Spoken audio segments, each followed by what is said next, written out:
Hello, everyone. So, we've got a couple games playing right now.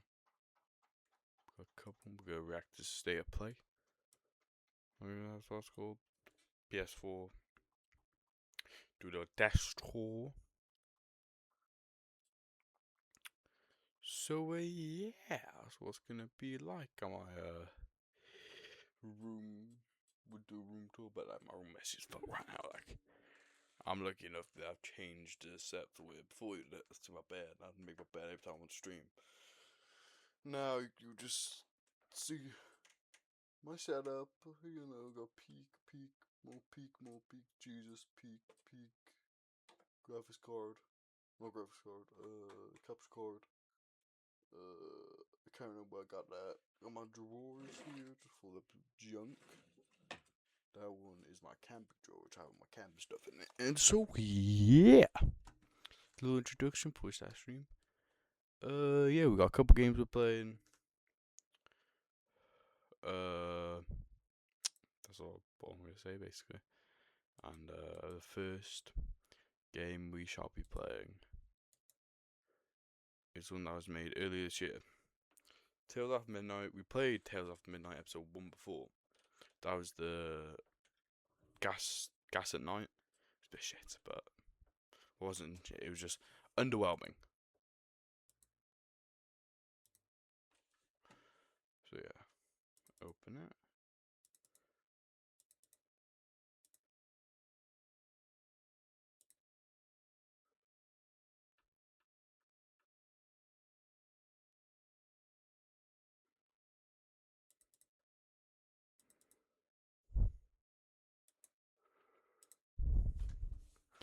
This shape out of peak. Oh, yep.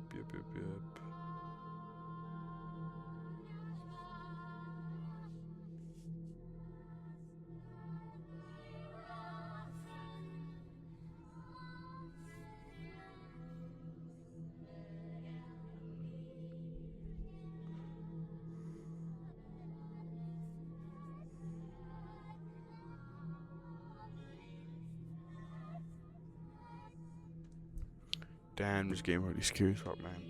Do the little YouTube intro. Thumbs up. Hello, guys. This is a stream, so go subscribe to my Twitch, man. Corey the Chunker. It's very easy.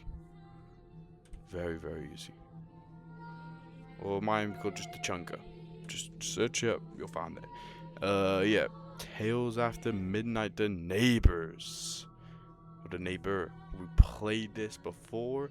We played episode 1 of Tales After Midnight.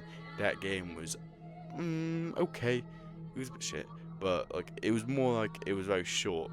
I like a long horror game. Like the Fierce Fans are the best time for me. Not too long, not too short. You know, it's the best. In my opinion, it's like really good. And so yeah. So I could just hop right in now. Enough yapping. Play. This game is inspired by true events. While the narrative is rooted in real-world occurrences, certain characters, locations, and incidents have been altered, dramatized, or combined for the purpose of... Okay. It happened about a year ago.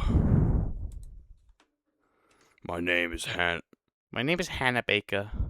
No, my name is Hannah. Back then, I was 23 and completely exhausted. I spent the last 4 years crammed into a tiny city apartment with 3 roommates. Proper thin walls and constant sirens. I never had a single moment of actual peace. So, when I finally landed a permanent remote job, my first instinct was to run. I wanted to be as far away from noise as possible. I found a listing for a 2-story house in a small isolated town called Oakhaven. The rent was unbelievable cheap. Cheaper than my tiny city bedroom to me. To me, that sounded like an absolute dream came true. I packed everything I owned and signed the lease, and the very next day, I just want to be. I signed the lease the very next day. I just wanted to be completely alone.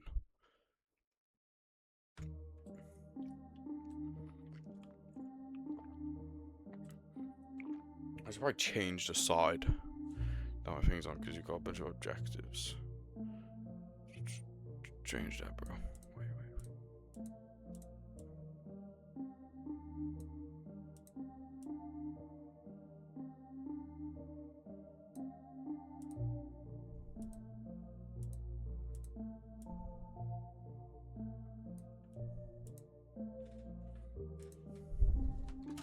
Ooh, damn.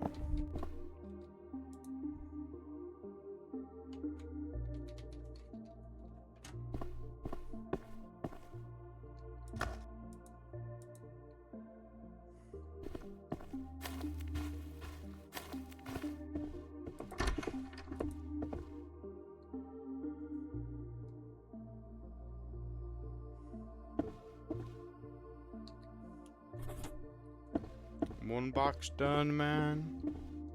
Dun dun dun dun dun dun dun dun dun dun dun. I'm fucking with this music, man. This music's dope. Nah, this music's cool. I like this music's chill. But these games, they always have like box to the garage. The games like this, like Fear to Fathom. Like all the games like this I love so much because like the soundtrack playing Fear to Fathom is like a really stormy night.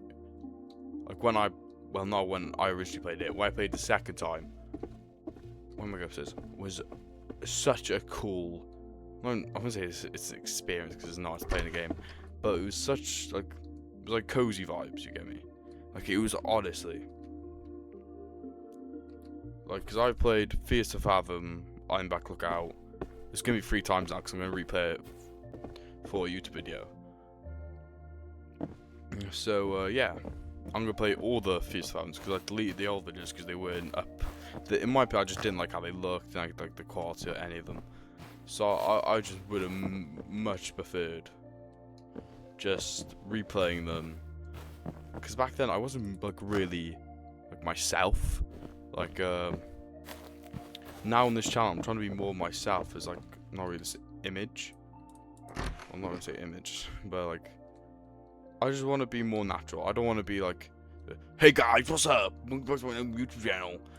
I just don't want to be like that. I'd much rather be, like, normal, in a way. Like, not some sort of facade. Like, because for me, that's... Because I'm mostly doing this for fun, like, I'm coming up to, like, the end of my high school now. I'm in year 11. I've got literally a week left, and then, like, it's college, and then job, and then, like, I will admit I'm scared. Like, I am. But, like, that's natural. Like, you're always gonna be scared no matter what. Like, upper bathroom, and freaking it's 2 bathrooms. Oh. But yeah, like college doesn't scare me. Job scares me a little. But like going into like that real world situation, that scares me.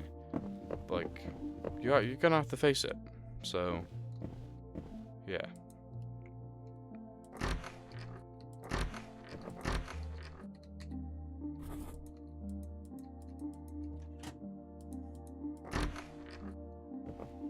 Now, like I love the stream. I'm really good at yapping. Like look, and like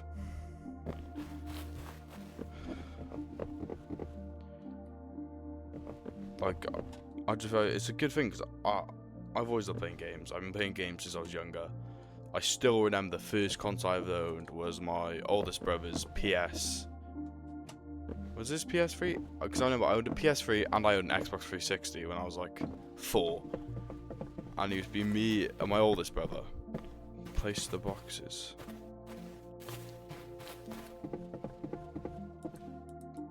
Okay, that's placed in the right space.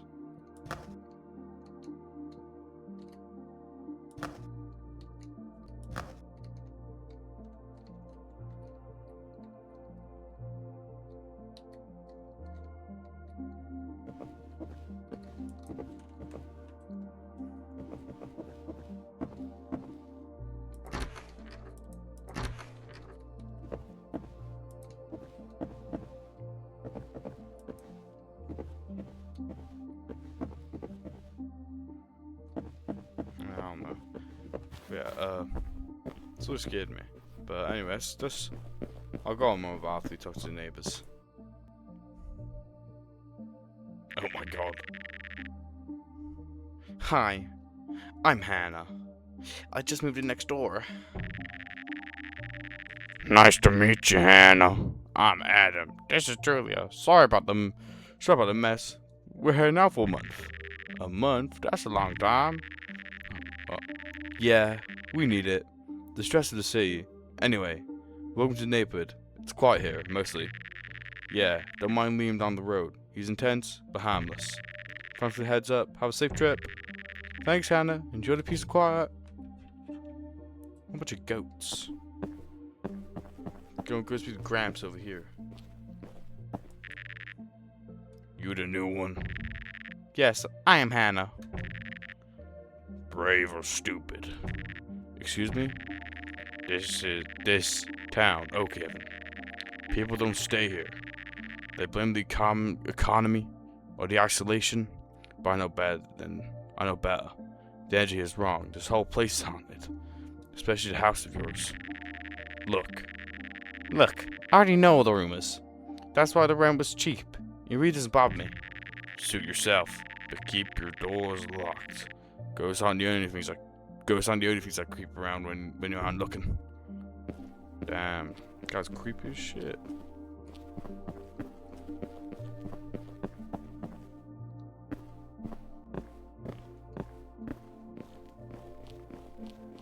Let's come say hi to Gramps. Or Mima. Oh, it's a man. Well now, fresh face. I haven't seen a moving truck on this block in years. Hi there, I'm Hannah. I'm Caleb.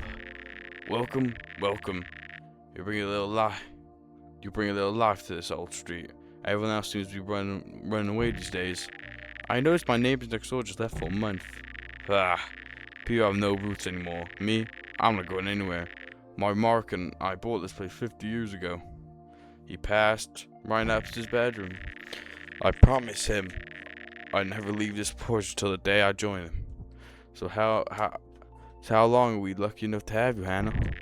Oh, I'm not going anywhere neither.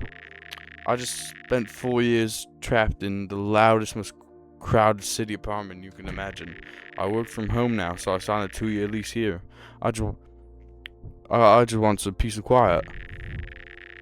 A 2-year lease? Oh, that is music to my ears. It's good to have someone staying for the long haul.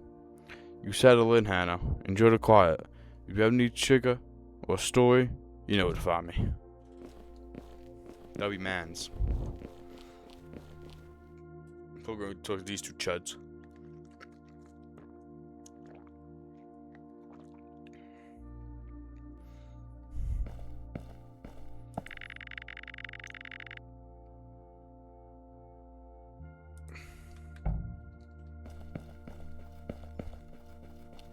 I really hope my game isn't glitched.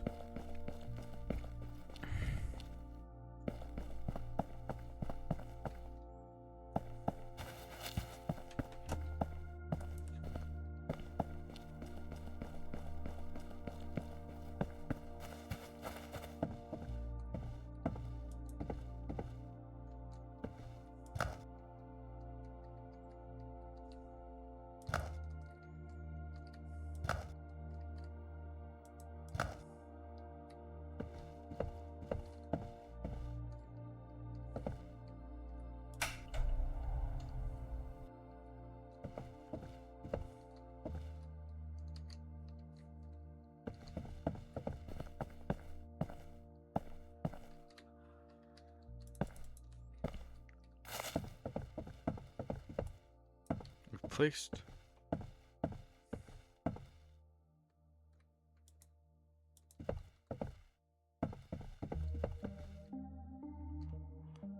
Oh my god, that's the same. Same as in PS5. Bedroom 1. Is this bedroom 1?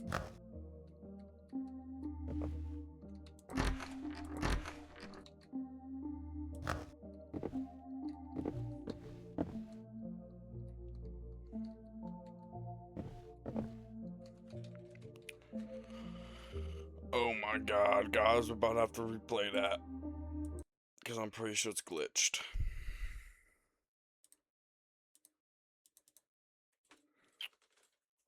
Oh my god, guys. Oh my god.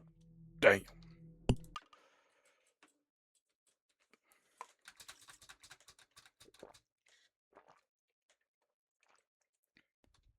Seen this already, man.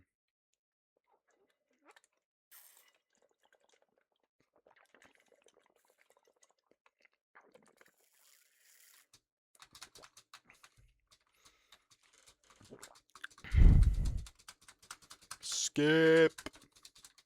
Skip. Skip.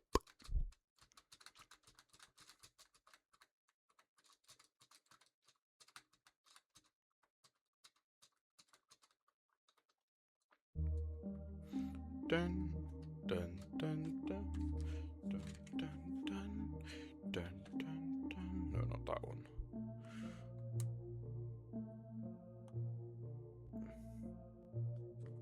Dun, dun.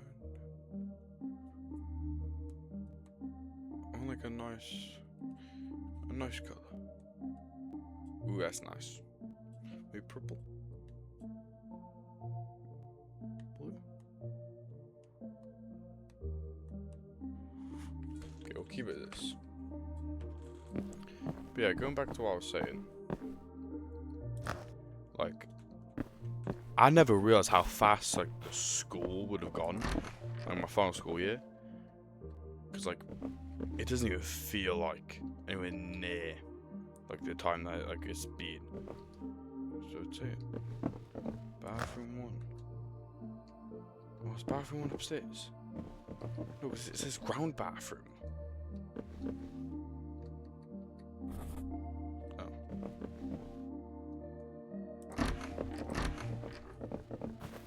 But yeah, like, I never realized how quick it would have gone by.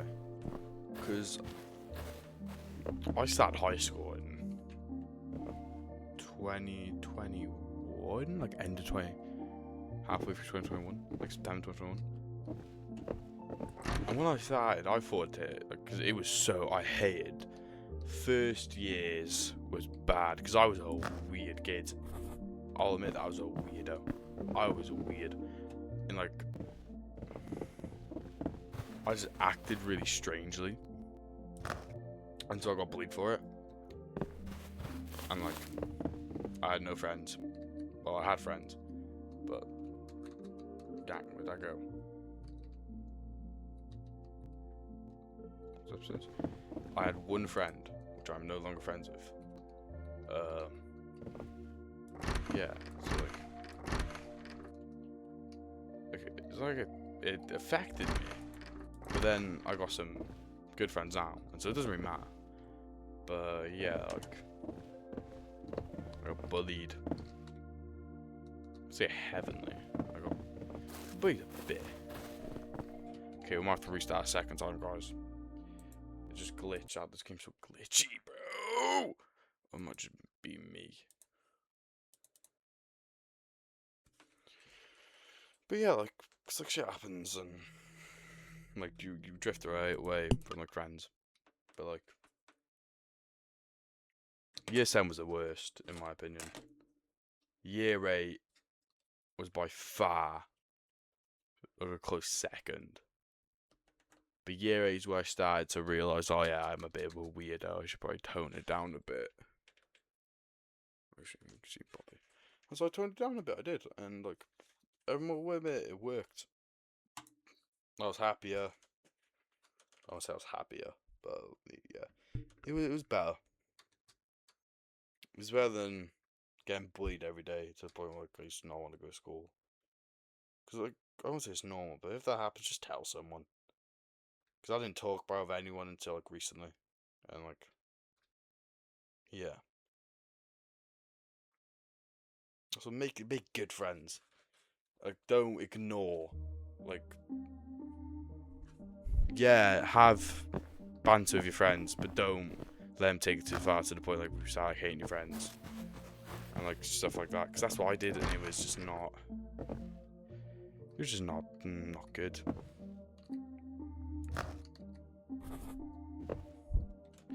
But after year 8 and then year 9, I got bullied because of my weight. I've lost actually quite a bit of weight now. Well, I hit puberty, I got tall. I got taller, and then all my weight just, all my like bigger parts slowed down. I realised the baggy clothes. So yeah, it was. Now I'm leaving. I'm like, when I started the year 11, I was like, oh, it's gonna take ages. It went by so quick. Especially because you don't realise it. As soon as you hit the exams, it just flies by. Wrong place. Main hall.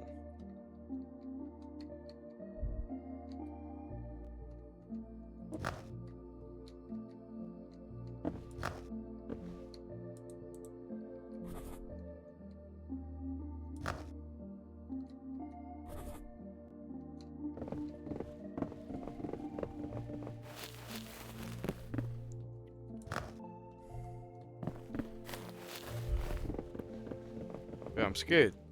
Like to enter real world, but I know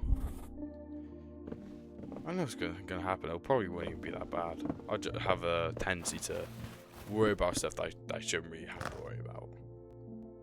Main bathroom. Yeah, but I'm really excited for prom. So, which my problem I don't know what my problem is. No way.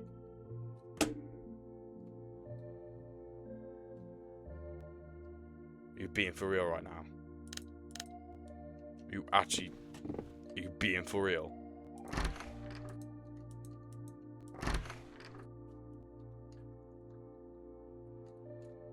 You actually taking the piss. Where'd it go?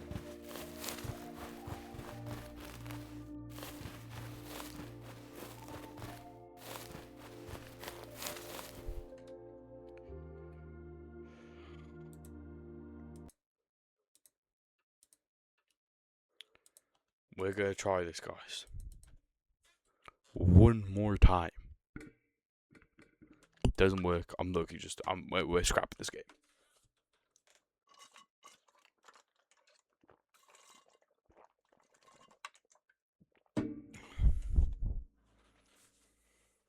But yeah, look.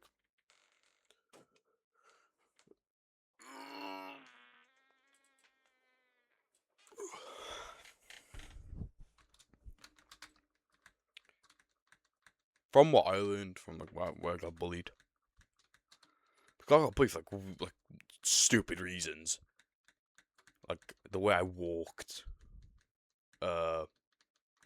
Weight was a big one. Yeah, it's just like now it doesn't really bother me. So yeah, just ignore it.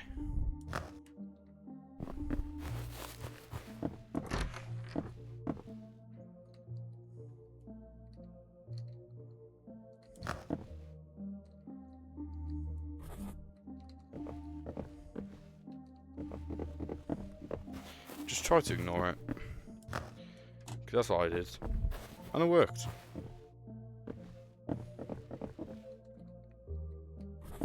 Okay, I'm realizing what I have to do. I keep on throwing it on my feet and that's what's sending it flying.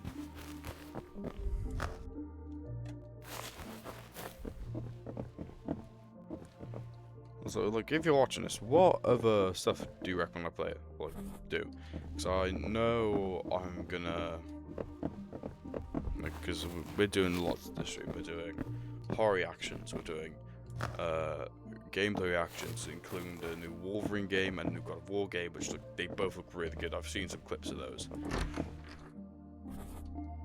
They both look amazing.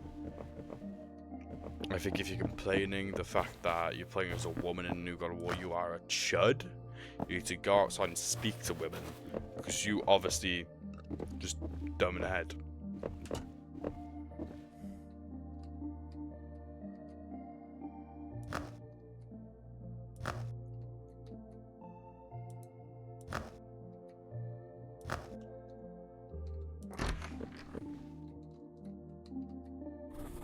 Oh, wrong bathroom.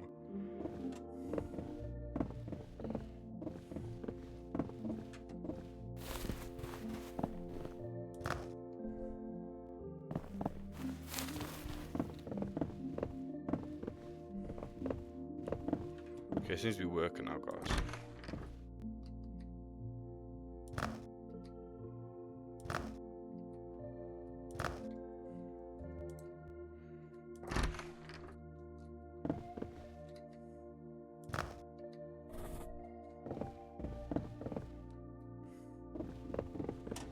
And from when I was in high school, when I picked my, like, in the UK they're called GCSEs. When I did mine, the GCSEs I picked, because I started doing the exams when I was in year 10. But I picked, like, started doing the subject when we were in, I think I was, you pick when you're in year 8, you do when you're in year 9. And, like, I picked engineering, which was worthless. I hate engineering. I still hate it. That exam.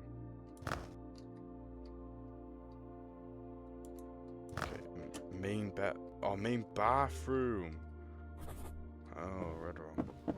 But like I picked, yeah, engineering I hated, because like the first 2 years of engineering was so good because you get to do like just like cool stuff. You just get to mess around. Well, not really mess around. You just get chill and make stuff. But then they get into the exam, revision. What else? The way this, that, and that works. We're just gonna speedrun these two conversations, first three, because like me personally, I just didn't like engineering. There's a lot of people who liked it. Me personally, I was not one of them. I hated engineering. After the first 2 years, you had to do this, you had to do that. Research that. It was just on top of the other. One. There's so many different things you had to learn. You have to know what that does. You have to learn what that does. If someone was to like want to be an engineer, I'd stand by it. Me personally, I've always wanted to have a job cooking. Like I'm going to college for baking. Like it's like I just never saw the point of it. But I enjoyed it partly. And then the second GCSE I chose was, I think it was, what was it? I'm forgetting my subjects. Art, it was art. I used to love drawing. I picked art. I hate it. I hate doing it. I hate drawing now. That's how bad it was. It was just bad. And I picked history. History was good. I liked history. Wasn't a big fan. Wasn't a big like I didn't revise it. I failed in it. I failed in it. But like, I found it interesting. Like I learned about South Africa, World War II. There's a bunch of that, and like it was good. It was good. I do recommend picking history because history's really interesting. For me at least. And yeah, and then my favourite thing was cooking. I loved cooking. Cooking was my favourite subject. I loved to cook, I loved to bake. And like before that, I didn't really do much in my house because I wasn't really allowed. My parents never trusted me. But then I got to school and I started doing it and I really just fell in love with it. Now I'm going to college for baking. And like, it's I love cooking in a way, because it's such an essential life skill. cooking itself. Like, and also it just saves a bunch of money. You'd have to go and buy that and you just make it home. Make it for cheaper, make more for cheaper. And also there'll always be jobs for like chefs. There'll always. And it's just something that I'm really like proud about, and I really hope one day I could do a cooking stream. So yeah. That's just a bit of a little yap session. Let's go and talk to these chuds. Oh great, another one. Hi, I just wanted to introduce myself. I'm Hannah. Save it, we're moving out today. Oh, is everything okay? You'll see. The place next is the green one. Don't go across from yours. Yes, the empty one? That's what the landlord says. No one has lived there for 2 years. Yeah, right. Hearing noises coming from inside, scratches, heavy thumping all night long. Good luck, honey. You're gonna need it. Come on, let's go. Damn, they're rude, man. They're rude. A week went by. Between unpacking and my remote work, I barely left the house. I've convinced myself the neighbors were just eccentric, small-town folk. I finally getting used to the absolute quiet. I started to feel safe. Then came Tuesday afternoon. Well, it reminds me of Fierce Fathom. When you're sitting on the tower and you're drinking a cup of coffee. Gulp, gulp, gulp, gulp, gulp, gulp. Gulp, gulp, gulp, gulp, gulp, gulp, gulp, gulp. Gulp, gulp, gulp, gulp, gulp, gulp, gulp, gulp.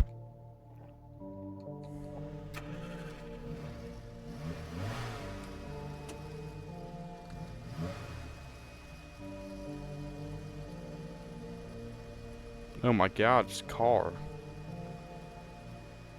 Oh my god.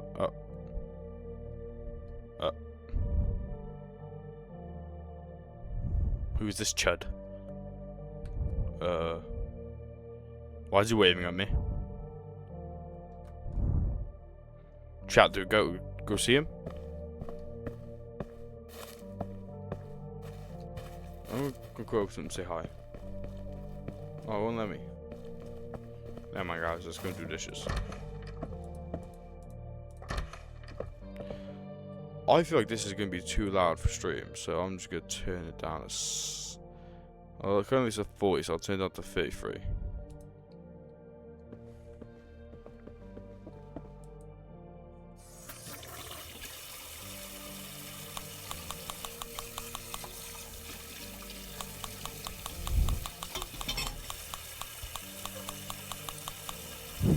Bro, what are these random... Bro, I'm not familiar with my keyboard like that, bro. B?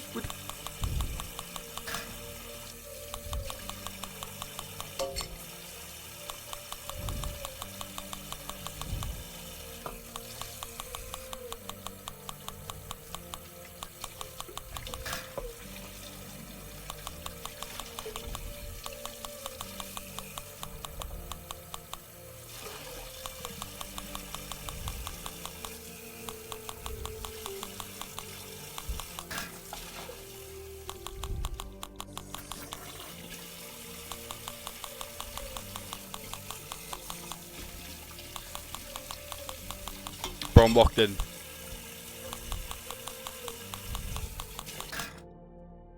Oh!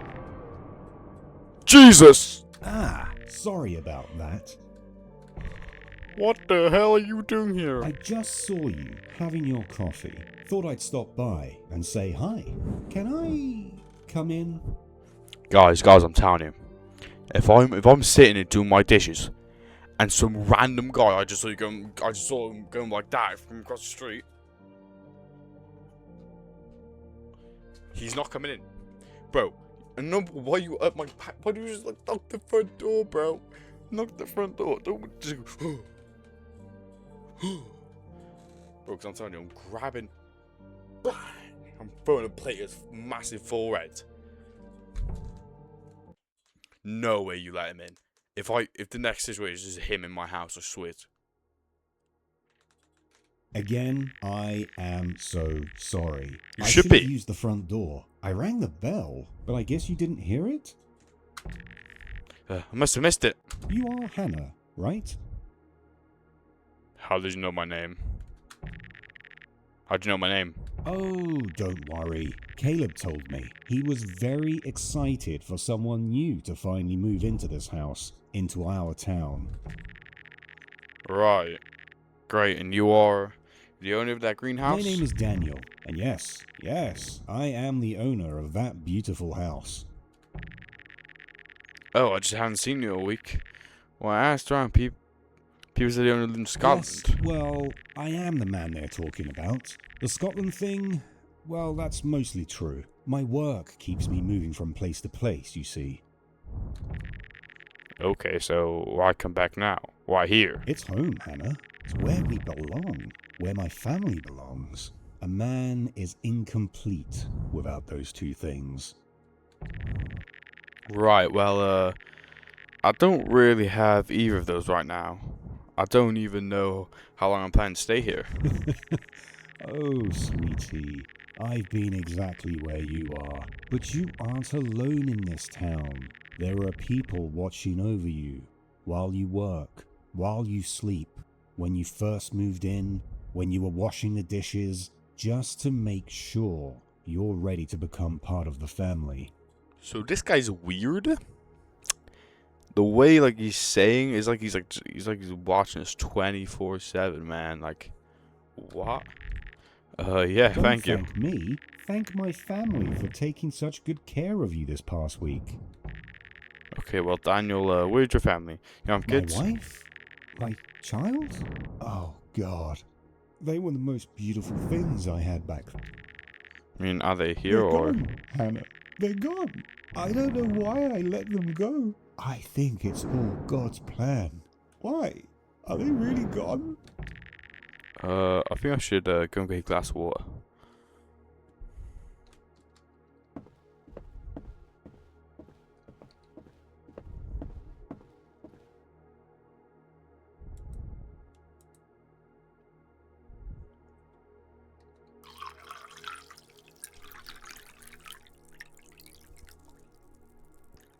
I know. I'm gonna go. I'm gonna turn around. He's gonna jump scare me. Go ain't looking. I hate jump scares.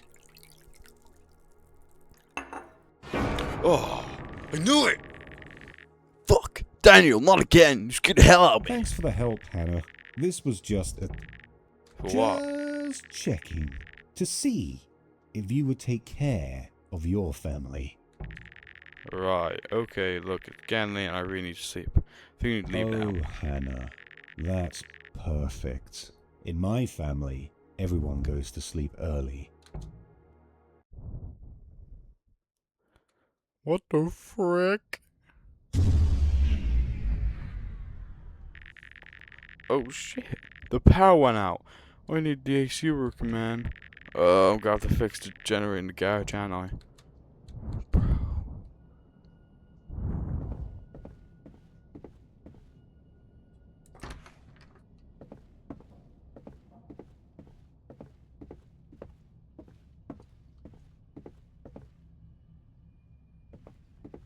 I can't get jump scared if I look at the floor, right?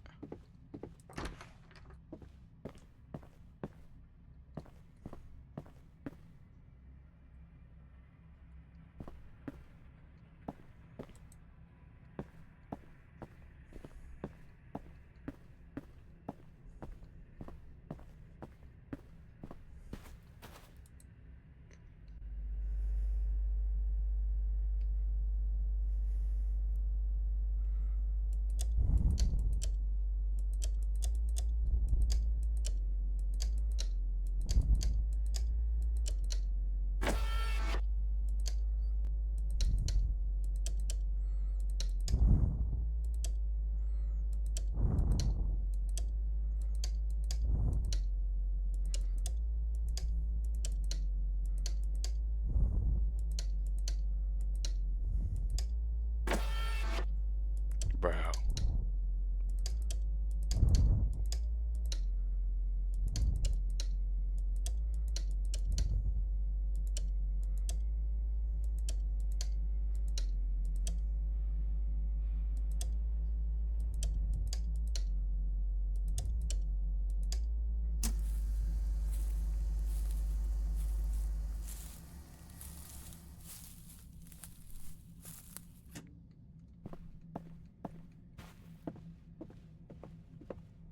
Yeah, bro, I'm scared. I'm scared as hell.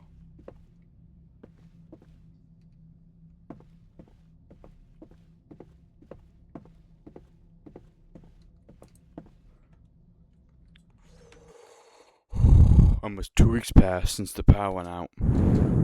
I turned visible south. It was just an old house, acting up. Just the wind in the bushes, but I couldn't stop thinking about the man from across the street. He told me his name was Daniel. How the first day sad for finding excuses to catch me outside, checking his mail, sweeping the perfectly clean porch. Every time we spoke, his words felt rehearsed, picky, and perfectly chosen. He kept bringing up the concept of family, telling me how important it was to look out for each other, how I didn't have to feel alone in that big empty house. His presence, there was just something deeply odd about it, like a predator trying its best to mimic human empathy. I felt suffocated. I need to get out of the house just for a little while. Oh my gosh, I'll go. Ah, Hannah, good to see you out and about. How's the new place treating you so far? It's good, very quiet. I'm still getting used to all the space. Also, the house makes a lot of strange sounds at night. Oh, don't you worry about that. It takes time for an old house to get used to a new heartbeat. My Mark used to say, the walls need to learn your name before they stop creaking. That's not the way to look at it. I just need to get out of my own head for a bit. I'm running low on coffee and groceries anyway. Well, you don't have to go far for that. There's a nice old grocery store just down the avenue. It's so close, you can just go there by walking. Really, I didn't even notice one on my way into town. It's tucked right behind the old post office. Just straight, easy walk. The girl just talks a bit too much, but they have everything you need. Sounds perfect. A short work might exactly what I need right now to clear my head. Thanks, Caleb. Anytime, Hannah.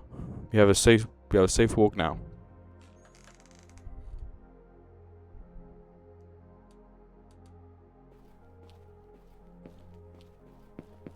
Oh, which way is it? It's just down the avenue. Oh, bro, no, then Caleb's creepy ass is gonna come jump scare me again. So I hate that minigame. So bad at it.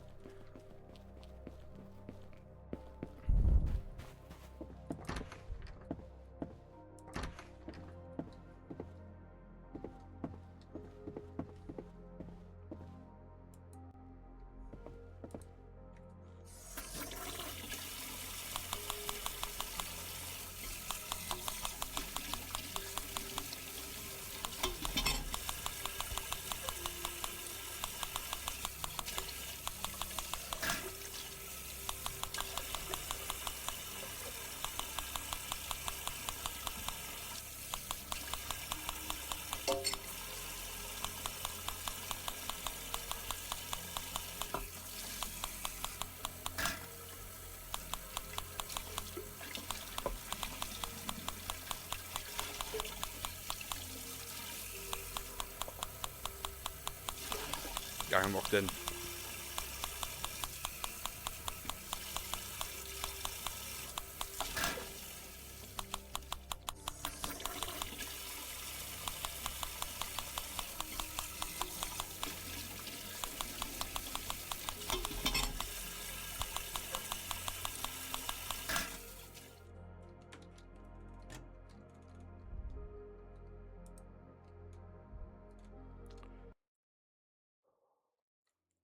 Okay, we got the to-do list.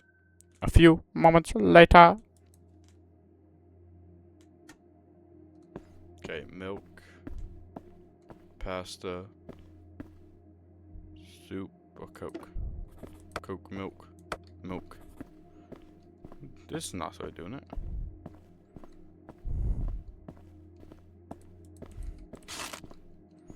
Got them Crockies, bro. We love Crockies.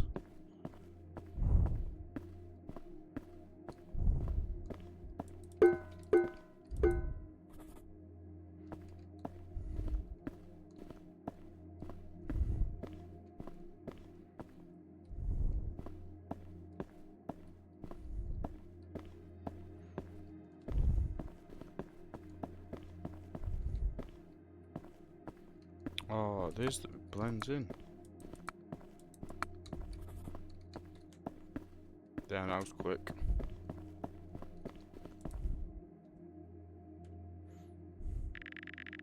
That's a lot of pasta for one person. You must be the one who moved into the mill place. Yeah, I'm Hannah. I work from home, so the pasta's pretty much mandatory. Welcome to Oakhaven, Hannah. How are you liking the quiet so far? It's definitely quiet. I like it though. The neighbors have been pretty welcoming too, especially the guy right across the street from me. Across the street? You mean next to Liam's place? No, the greenhouse, directly across from mine. He came over to introduce himself the other day. Really friendly guy. Says his name is Daniel. Wait, the greenhouse? Yeah. So he's lived there for a while. Told me his wife passed away there. Honey, nobody lives in the house. Da da da! What do you mean? I literally gave him a glass of water in my kitchen. The house belongs to Mr. Hensley's. Been in Scotland on a work contract for the last 2 years. The place has been dead empty. In fact, my friend just signed the lease to rent it. Starting tomorrow. The keys are still locked to the agency. Are you sure? He had a car parked in the driveway and everything. I'm absolutely sure. If someone is in that house, Hannah, they aren't supposed to be there. Dun, dun, dun.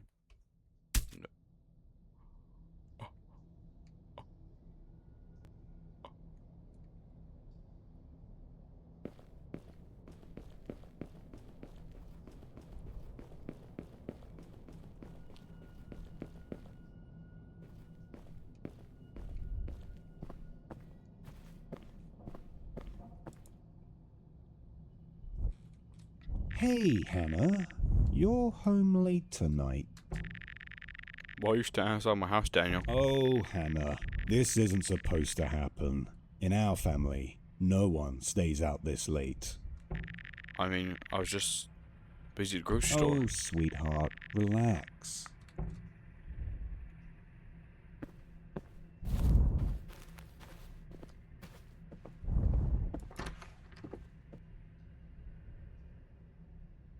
When someone in our family comes home late, they have to be punished. Good night, Hannah. Some kids feel alright. I make sure the door's locked.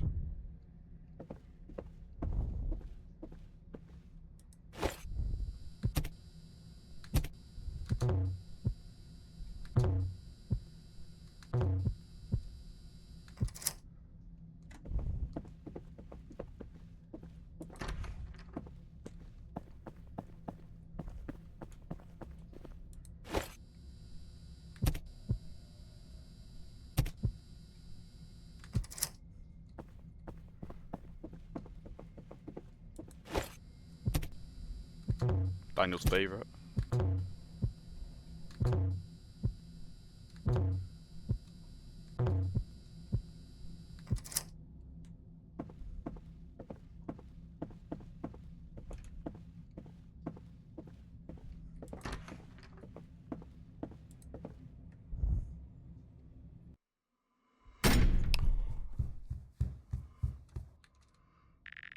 What the fuck was that?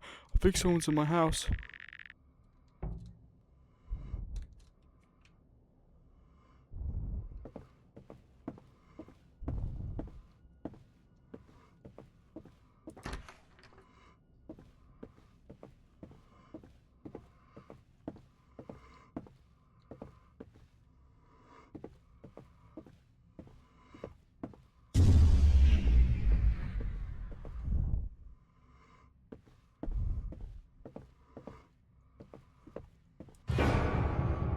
Open the door, sweetheart!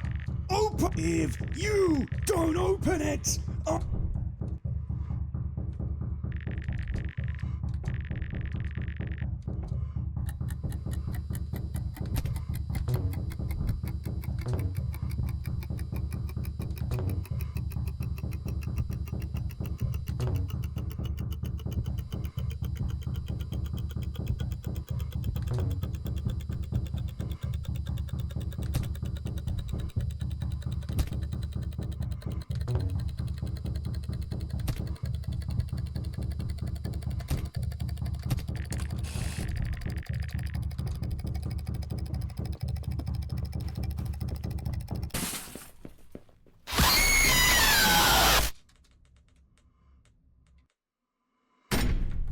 Bro, I didn't know that.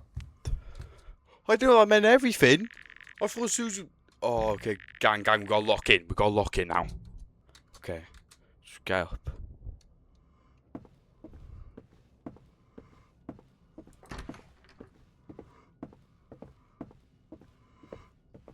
Do you know the guy in the doorway?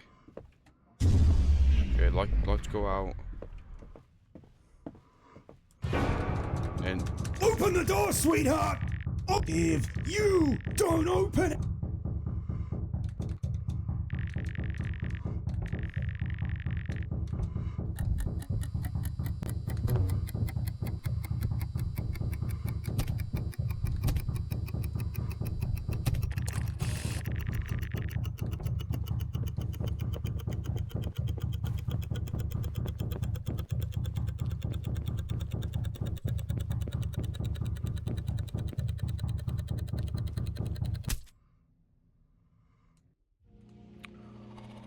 the police arrived just in time. I made it out just in time. If I hadn't heard the sound of the back door smashing, I might have never woken up. If I hadn't forced myself to walk silently down those stairs, the stranger waiting in the dark with a weapon would have found me. And if I hadn't dialed 911 exactly when I did, Daniel would have shattered that glass and come inside. Police caught them trying to scour into the woods behind the property. There were 4 of them in total. They had been squatting in the abandoned house across the street for months. That's what the previous neighbors were hearing, scratching and thumping. They were watching the neighborhood, waiting for the perfect target. Someone alone, someone looking for the peace and quiet. During the interrogation, none of them were pressed to why they were targeting me. To this day, I don't know what they planned to do once they got inside. I moved out of Oak Haven that very next morning. I'm in a loud crowd scene now. I don't look for quiet places anymore. Because sometimes when I feel too quiet, it's just because someone is holding their breath in the dark waiting for you. Based on true events. That was a really good game. That was probably one of my favorite itch games I think I played. Like,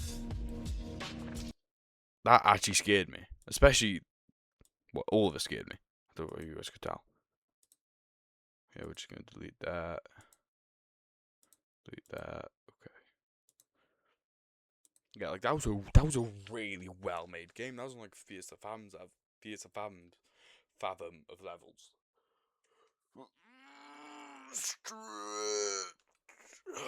Yeah, really good game. They become my phone.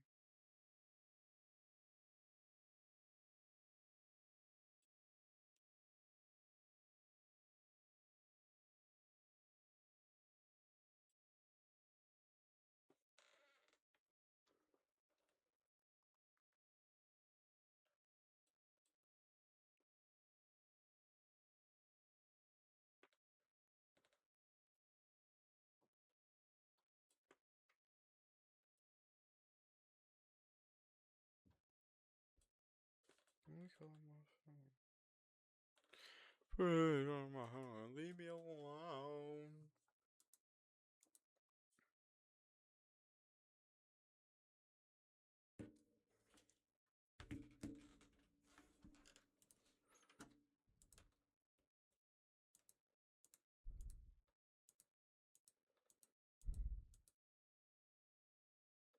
Why they call my phone? No, you guys should be soldier. Leave me alone. Damn, leave me alone. Like, damn, alone. They be calling my phone. I know you should be soldier. Leave me alone. Leave me alone. Like, damn, leave me alone. I'll be calling my phone.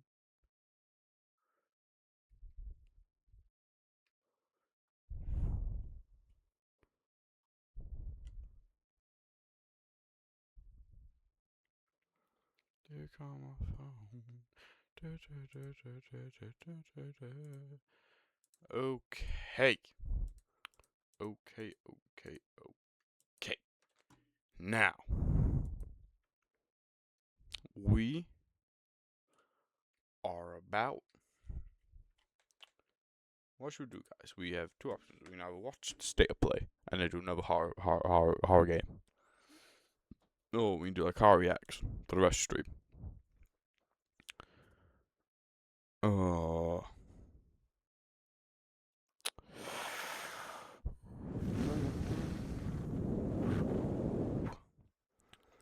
Hmm.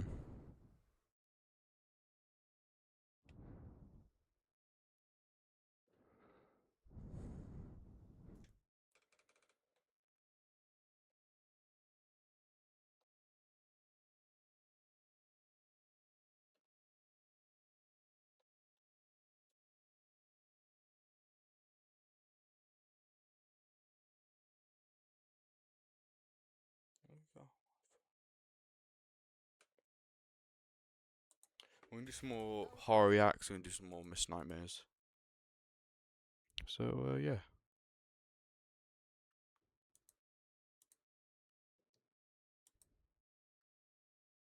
Let's get into it, guys. Type lock in chat. Home security technology has come a long way. Doorbell cameras such as Ring have become extremely popular in recent years, acting as an effective deterrent from potential robbers or any other kind of unwelcomed guests. Their ability to record video whenever someone comes within range to the front of a house or any other section of the house that they're installed in creates an added level of security to a person's home. With the millions of Ring doorbell cameras installed throughout America has come a lot of creepy footage, including the following. Like with the Ring, I think having the cameras in general is like a must because like they're like you don't think it's worth it until like say you get robbed and you're like, oh, I wish I had cameras, because most people rob, they don't wear anything, especially like the states. In the states they just walk and try to like rob. In Wales it's very different. Well, in the UK as a whole it's very different. I feel like a lot of people in here they were baddies and they rob people. Like they cover their face, so like it's hard, but still, like minute details can always like even if it's like a shitty camera, just try to get something. Even if it's just like a doorbell camera, because like having a camera in general is just such a thing for your house. Because you get robbed, you don't know who it is. Boom, it's on camera. Boom, this, that. And yeah, that's just a little useless like app. Piece of footage was captured by the Ring camera in the LeMay household. It happened on a cold December night in 2019. A stranger hacked into the LeMay family's Ring security system and had watched them around their home. And for nearly 10 minutes, he interacted with 8-year-old Alyssa. Not only was he able to watch her, He's a savile. Noises to her, as he had access to a second system placed in the girl's babysitter's room downstairs. Alyssa then heard music coming from upstairs in her bedroom, which she Bro, he's fucking Jimmy Savile.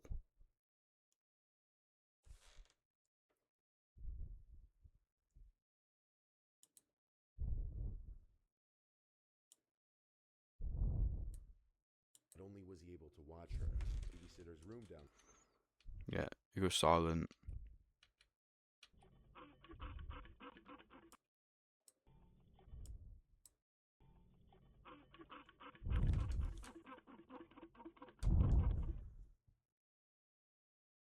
What the hell?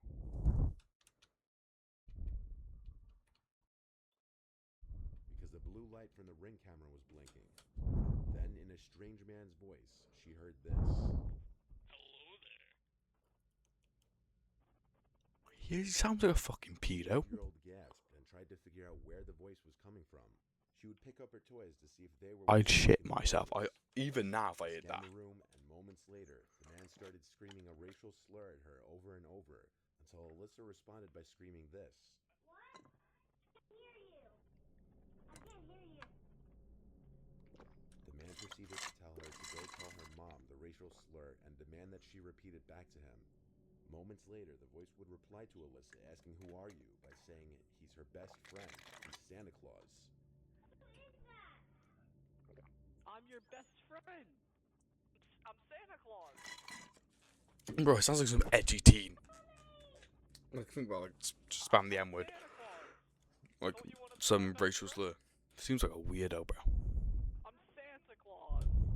Just After weird. all of this, the man tries to tell Wrongin'. the girl she can do whatever she wants, including break things in her room. I'm your best friend. You can do whatever you want This right is now. this is so weird. You can mess up your room. You can break your TV. You can do whatever you want. The LeMay family, who resides in Memphis, Tennessee, hoped to use the device to keep an eye on their daughters while they played. The scary thing is that it took only a few days for the camera to be hacked.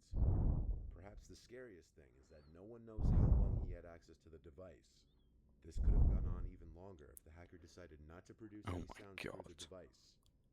Put yourself in the little girl's shoes. Imagine hearing a creepy song playing in your bedroom, not knowing where it's coming from, only to realize that it's coming from a camera system that you set up in there, and that someone could be watching you. Now imagine waking up to that in the middle of the night. Makes a skin crawl. In another similar scenario, here's the footage from a Ring camera that was also taken over by a hacker who attempted to speak to a young girl while she was watching television. What you watching?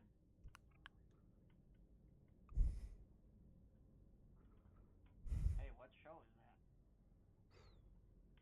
The father and homeowner, Adam Kerselik, had set up the Ring camera in his kitchen. In the footage, a voice can be heard speaking to his daughter after he momentarily leaves the room. I've seen that show before. No, you haven't, bro. You can't tell what show that is. Maybe Everybody Hates Chris. Maybe. Just from like The Wall. Here goes Big Adam Papa. enters the room and opens the fridge. The voice says, "What are you eating?" Oh my, bro. Hello? What are you eating?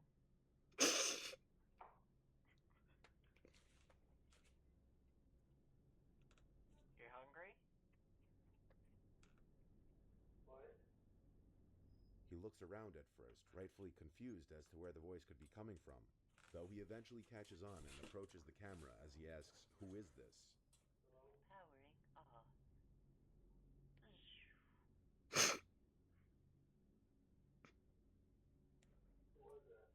Bro went powering off. Pshh. This is Ring. Bro, he's trying to pretend to be a Ring camera.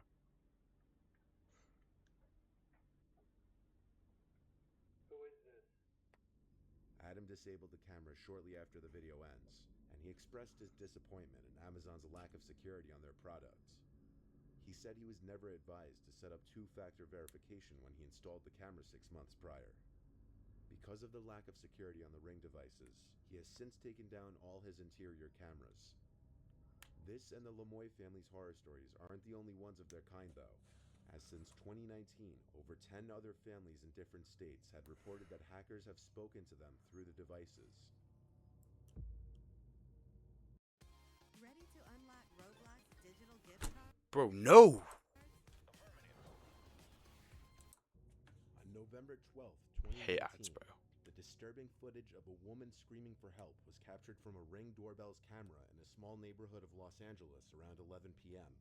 The screaming is followed by a white vehicle speeding down the street with the trunk open, from which the screaming is coming from. So basically just somebody getting kidnapped. Oh my god, that's terrifying.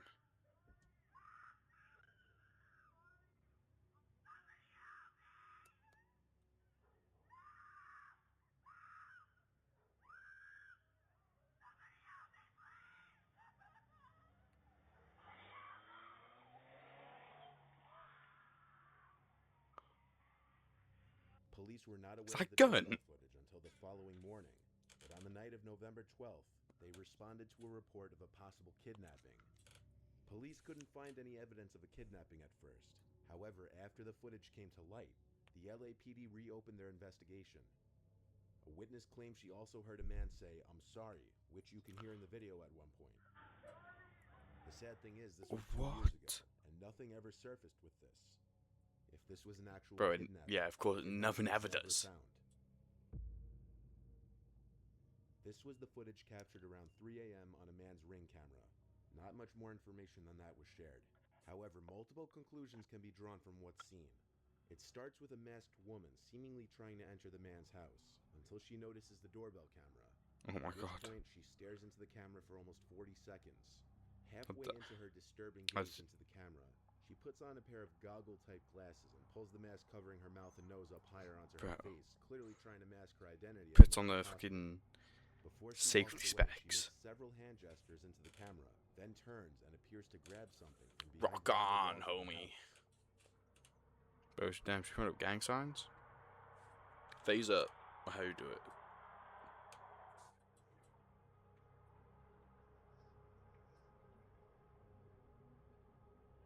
As she slowly walks away from the house, you might assume she's leaving for good. However, you can see she continues to pace back and That's forth a in front of nice the ass until house, the though. video hits the 2-minute mark. Just look At at which that, point, bro. the doorbell camera is set to stop recording.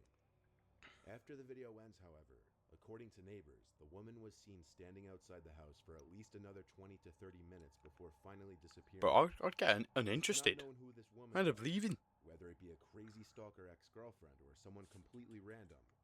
This begs the question, what could she have wanted with the owner of the house? But given everything the woman was wearing from head to toe, it's obvious she came to that house with intentions of masking her identity. Why is a question that may never be answered.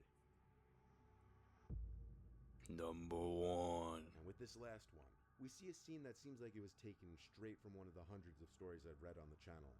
Once again, at some off hour in the night, a woman approached the front door of a Reddit user's dad's friend's house somewhere on the east coast of the United States. The woman seems to have a slight smile on her face at first, as she looks around the front door of the A house all knife. confused like. She stands there for 2 full minutes at least, acting nervous and confused, looking behind her several times in a paranoid manner.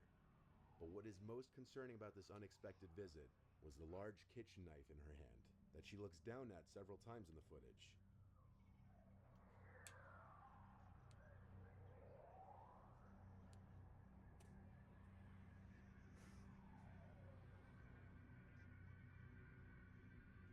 While the generally accepted theory on this was that the woman has some form of dementia, and while this may be a realistic explanation, Yeah, this probably. cannot be 100% confirmed simply based on the video.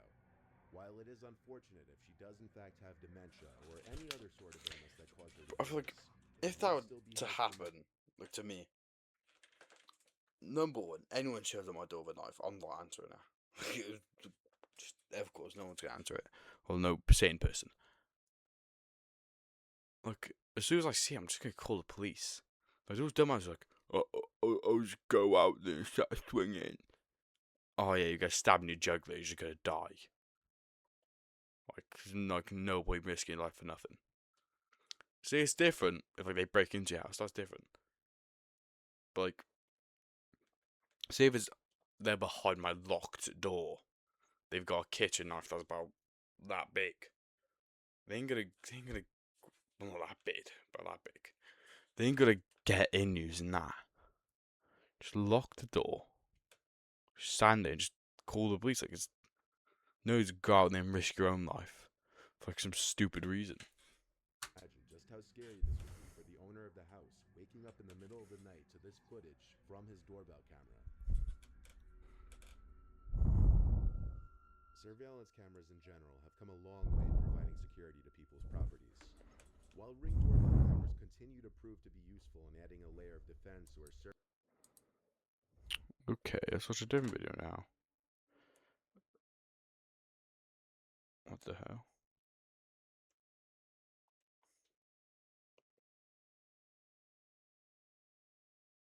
Got a third video we could watch.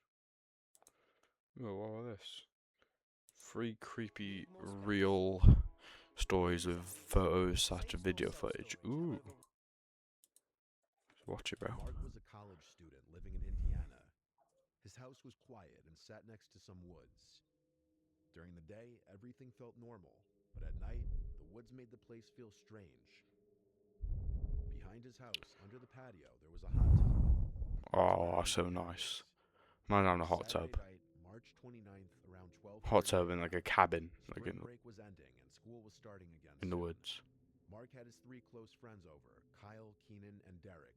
They were spending one last night hanging out. They were in the garage Derek. playing pool, blasting music, and drinking. Oh, seems just Everyone it's was a laughing chill and having garage, fun. bro. It felt like a good night. After a while, Kyle said they should go in the hot tub. It was cold outside, so the warm water sounded even better. Everyone agreed. They got changed into swim trunks, grabbed their drinks, and went into the hot tub. The warm water felt good as they talked, made jokes, and didn't pay attention to the time. Then they heard something. It was the sound of sticks breaking, like footsteps coming from the woods. Fuck that. Nah, bro, I'm running It didn't sound inside. like an animal. It sounded like a person. They all went quiet and looked I around. feel like if that happened, no, Keenan tried say if that was to happen, I feel like I'd be frozen in fear. I'm not even frozen in fear, but like, look, what if I try to run in and then some big guy just running at me? Like, what would you do? Because, like, realistically, no sane person is going to be walking around the woods at like 3 o'clock in the morning, are they? calm everyone down and said it was probably nothing. The others laughed, but it was more to stop feeling nervous. They turned the music up louder and tried to keep talking. About 10 minutes later, a man walked out of the woods. He stepped into the light from the patio. He was wearing a long black coat, white sweatpants, and a gaming headset. His eyes were wide, and his face didn't show any feeling. And his name is Nova Online. And asked who he was and what he was doing.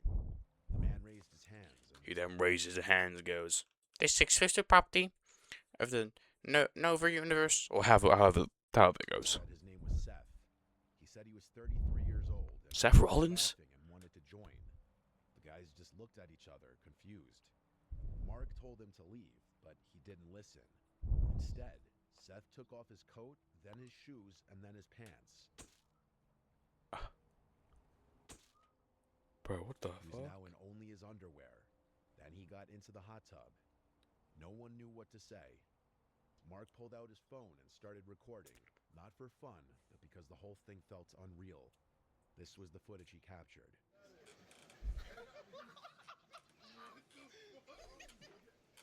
Bro, what?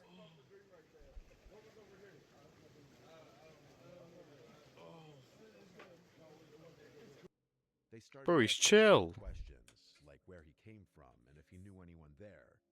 He just kept saying he heard them laughing and wanted to hang out. Then he said something really disturbing. He said he had molested a child. What the? No, he's not a chill guy. He is not a chill guy. No, he is not a chill guy. Wait, I take that back. Pulled him out of the water. Seth didn't try to stop them. He just stood there, dripping wet and staring. Then he slowly walked back into the woods without saying anything. The group ran inside. and Yeah, locked he's all not a the chill doors. guy. He's not. Some of them laughed nervously, trying Not a chill guy. No, basically, it's this horror thing. Or should I come back and tell I'm you streaming. I'll just die now. It's a horror thing. And this guy like goes to a hot tub with a bunch of random guys like in the middle of the night. Oh, is it? Yeah. Have you reacted to this one before, I swear? No, I haven't. And like it starts off and he's getting Is the guy he's on chill. sex or recording it? No. He takes off his trousers. No, and he's like, I'm like, oh yeah, this guy's a chill guy. And then it goes, Seth then says he has molested 3 children. Yeah, that is the one I want about. Oh yeah, I haven't watched it before, so It I'm was watching so now. funny. My to God. shake it off. Child molestation is not funny. I'm Pukey J. We can make a They video felt like it together. wasn't Okay. A horror video. Okay. About 15 minutes I'm down. passed. Yeah. Kyle said they should go Should back I out to still lock screen the share hot and, like- tub. Mark said No, I'll okay. screen share. So Please. they got No. flashlights and stepped outside. That's when Mark saw something next to the hot tub. I want to make it a It was video. a phone. He picked it up and saw the screen light up. Whatever was on the lock screen made him drop the phone. What? He didn't say what it was, but it scared him. He said he thought Seth would come back, so they ran inside and told the others. Everyone tried Wait, to I wasn't- touch the phone, so like it was laying there, dripping wet and staring. Then he slowly walked back into the woods without saying anything. The group ran inside and locked all the doors. Some of them laughed nervously, trying to shake it off, but Mark and Kyle didn't feel okay. They felt like it wasn't over. About 15 minutes passed. Kyle said they should go back out to lock the hot tub. Mark said okay. So they got flashlights and stepped outside. That's when Mark saw something next to the hot tub. It was a phone. He picked it up and saw the screen light up. Whatever was on the lock screen made him drop the phone. He didn't say what it was, but it scared What? him. He said he thought Seth would come back, so they ran inside and told the others. Everyone tried to stay calm. Then they heard a tapping sound on the window. Mark Nah. knew who it was. Bro, I He shit opened the myself. curtain, And wouldn't you know it, Seth was standing right there. His face was pale, his eyes were wide open, and he had a creepy smile. He He didn't say anything, he didn't move, he just stared. Mark yelled for Kyle. Kyle ran in and called the police. Mark grabbed a bat and went to the front door. He yelled for Seth to leave and take his phone. Seth didn't answer. Instead, he slowly walked around the side of the house. Mark followed a little bit and looked through the patio window. Seth was standing there again, staring inside. Mark told him the cops were coming and Just got a new Merc order in. Bro! That's what was interesting as well. Bro, I was locked in. Pull up some fun designs that I made. No one cares. he needed to leave, but Seth didn't move. He just slowly raised his hand and waved once. Then he turned and walked back into the woods. The police arrived a few minutes later. The guys told them everything.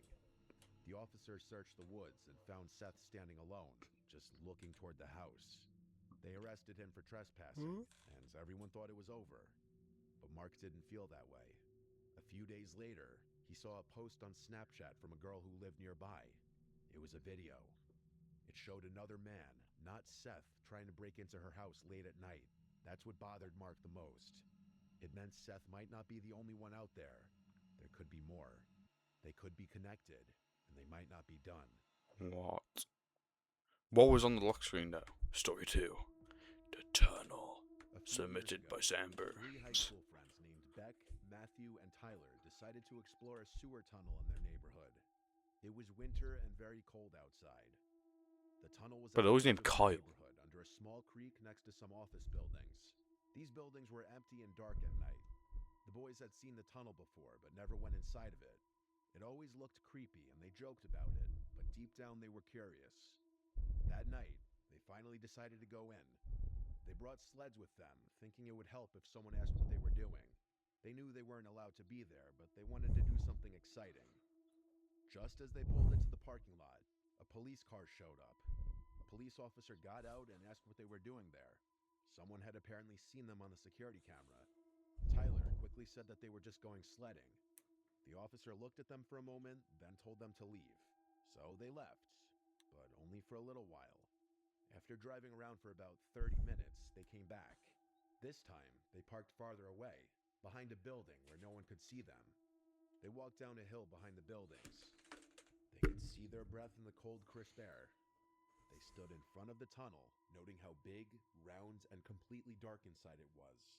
They turned on their flashlights. So every time they stood there and go, oh my god, guys. It's so big and round and dark. I don't think we should do this, guys. And walked in.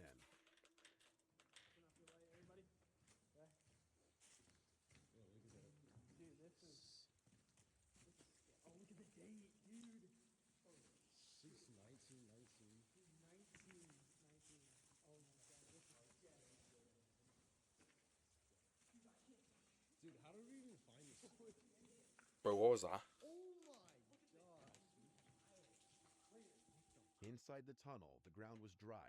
It was quiet, except for the sound of water dripping deeper in.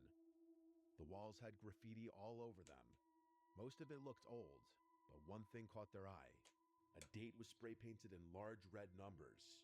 6/19/19. The paint looked newer than the rest, like it was done recently. That made them feel uneasy. Their flashlights weren't very strong and didn't shine very far.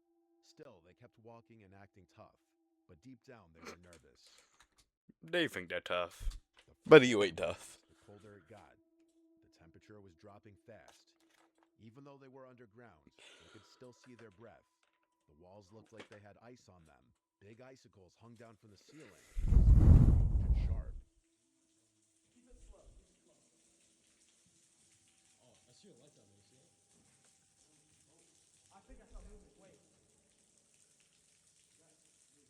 What's that? Hello?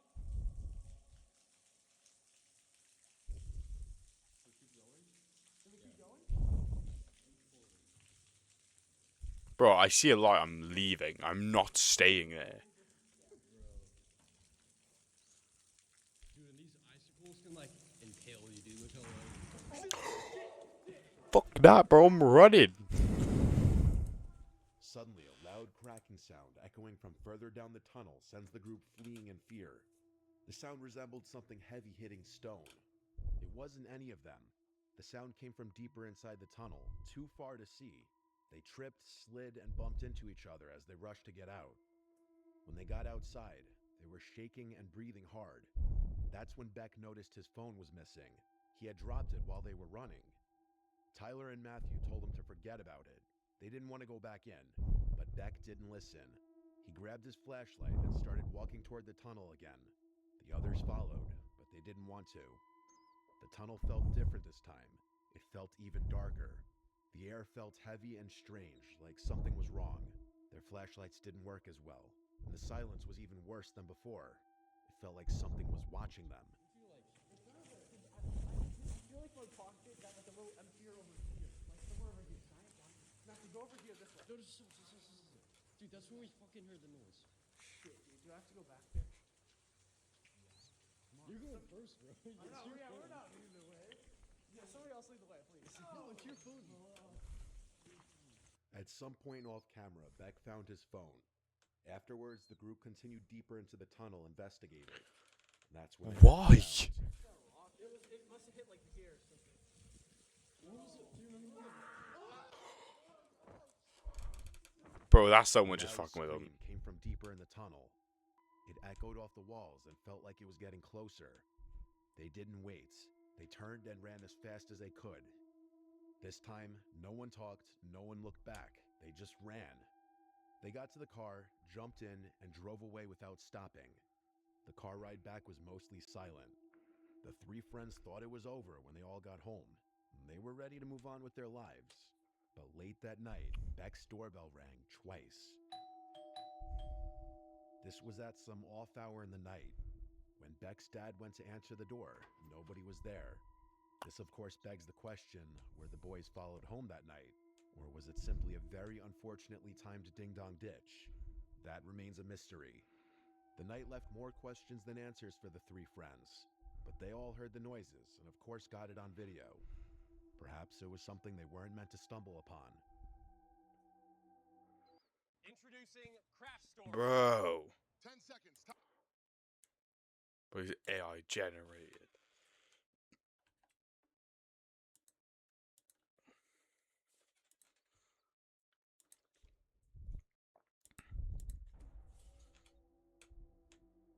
In April of 2022, a man named Connor took a construction job far from home as part of a 3-month accommodation program. The pay was decent, and he needed every dollar. He wasn't in the best place financially, and the bonus of working alongside his longtime friend Jim made the opportunity more appealing. Good old Jimmy They figured boy. It would be a nice change of pace. Extra cash, time away from home, and some peace from the chaos of everyday life. The job itself wasn't bad. A few weeks in, Ryan had adjusted well to the routine, but the area they were stationed in was remote, deep in rural countryside. There were long, winding roads with barely any signs of life. It wasn't unusual to go miles without seeing a single home. Ryan had always loved the outdoors, and he saw this isolation as a chance to unplug. Most of his coworkers blew their weekends drinking, but Ryan had different plans. He wanted solitude. He wanted quiet. So when Friday rolled around, he packed his gear and prepared for a weekend of hiking and camping deep within the woods.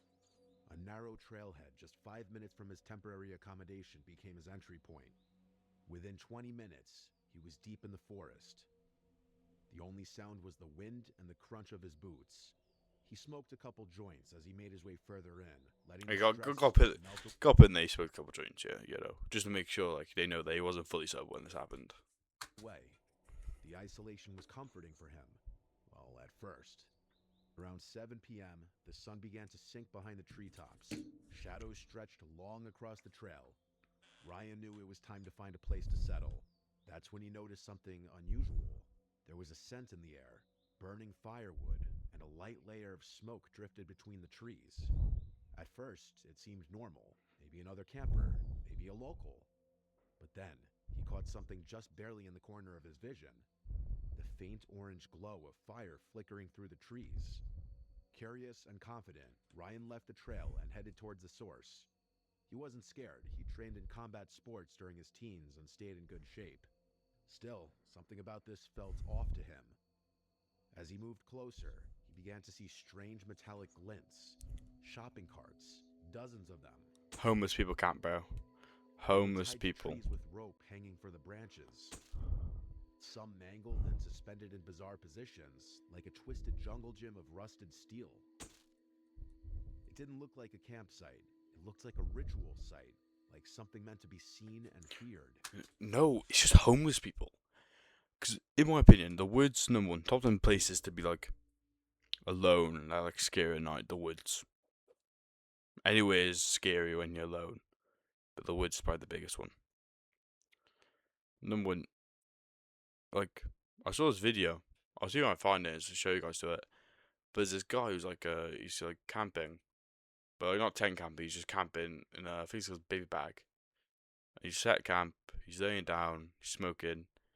And then he just looks up. It doesn't show on camera, but you can just hear a guy just screaming at him. And apparently he had like a metal bar in each hand. And it was just some homeless like guys who like just set up camp. They get angry, like because like that's their home. And the guy was like, "Oh, you better get away! Why you camp so close?" And apparently he was camped like a good like 20 feet away from him. 20 feet doesn't seem like a lot. 20 feet ain't that big. Yeah. So yeah, I'll see if I find a video later. Ryan pulled out his phone and started snapping photos. He had to prove this to his friends someday because no one would believe it otherwise. Then, something even stranger caught his eye. Hung directly above the fire was a charred, old-fashioned duck ornament. Sitting in the duck's back was a scorched baby doll. The thing was melted, its limbs warped from heat. Ryan took a photo of that too, but the longer he stared, the more disturbed he felt. His chest began to tighten. The fire was roaring, clearly tended to recently. There were water bottles scattered around. Someone had been there, or currently was there, maybe still watching. He thought about turning around, thought about heading straight back to the trailhead, but something made him keep walking. He tried to convince himself it was nothing, just some weird loner, maybe drunk, probably harmless. Still, he checked over his shoulder more than once. 20 minutes passed, and he'd put real distance between himself and that eerie camp. But daylight was fading fast, and he needed firewood before it got too dark. He veered off the trail again, this time to gather supplies. He wasn't worried. He had emergency wood in his pack, but not enough to last the entire night. He needed more. After about an hour of preparation, Ryan had set up his tent and built a small fire. It was around 9 p.m. and he prepped a steak and potato meal in foil and nestled it in the glowing embers. He smoked another joint to dull the anxiety, and for a while, everything seemed okay again. With his meal finished and the fire crackling, Ryan settled in for the night. He turned on a pre-downloaded playlist of true crime podcasts, listening to cold case files as the forest around him darkened. There was no signal out there, no distractions, just firelight and static-filled voices recounting unsolved murders. At some point, he drifted off to sleep, but it didn't last. He woke up suddenly. The air inside his tent felt colder. The fire outside had dimmed. He checked his phone. 4 a.m. He didn't know what had woken him up until he heard it. Whistling. Bro, I hear whistling in the middle of the night. Actually, here's a little camp story. So, just quickly. So, about like nearly a year ago now. Bro, I paused it about a year ago now. It was me, my older brother, and one of my mates. We were just camping. It was at some place in Brecon, which is like an hour drive from Cardiff. Cardiff's a big city. Who cares? But yeah, it's like there. It's like a little nice little campsite, you know, like got accommodations and everything. Like a place where you can cook your food. And we're just sitting there, just trying to sleep. And we're just like crackling, just outside our tent. No one, it was horrible because it was like cold. It was like the first time it was proper like raining during summer. It was like near the end of summer. I'm just saying, I'm in my summer sleeping bags. I'm an idiot. I'm saying, I'm just like crackling. Fire was out of it. And we're just like whispering. And buddy, we don't know who it was. We don't think you, because the people next to us left. The people next to the campsite next to us has left. So like just us. And next when we got out there, and I remember I bought a 12-pack of Cokes. Someone would have nicked my Cokes. They'd stole, because I left it outside like a dumb, like an idiot on the table. Someone had nicked the Cokes. They'd stolen a 12-pack of Cokes. It might have just been some other campsite. They got to be thirsty and I was going to be tipsy. Decided to steal my Cokes. But if you're watching this, fuck you. Because we didn't have any other drinks besides from the water. And like coffee. I was really want those Cokes. 0 Cokes. Spent like £6 on a pack of 12. 50p each can. Fuming. I was absolutely fuming, I'll tell you. I'm going there again soon. So I'm telling you, if I find the guy that stole my Cooks, he's having it. I'm still mad about that. What in your mind makes you, oh yeah, 3-pack of Cokes, just go take it. Fuming.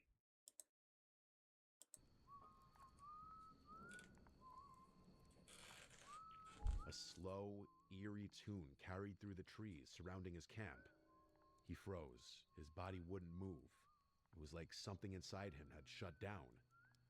He lay motionless, listening as the sound crept closer. Then the whistling stopped. What followed was worse.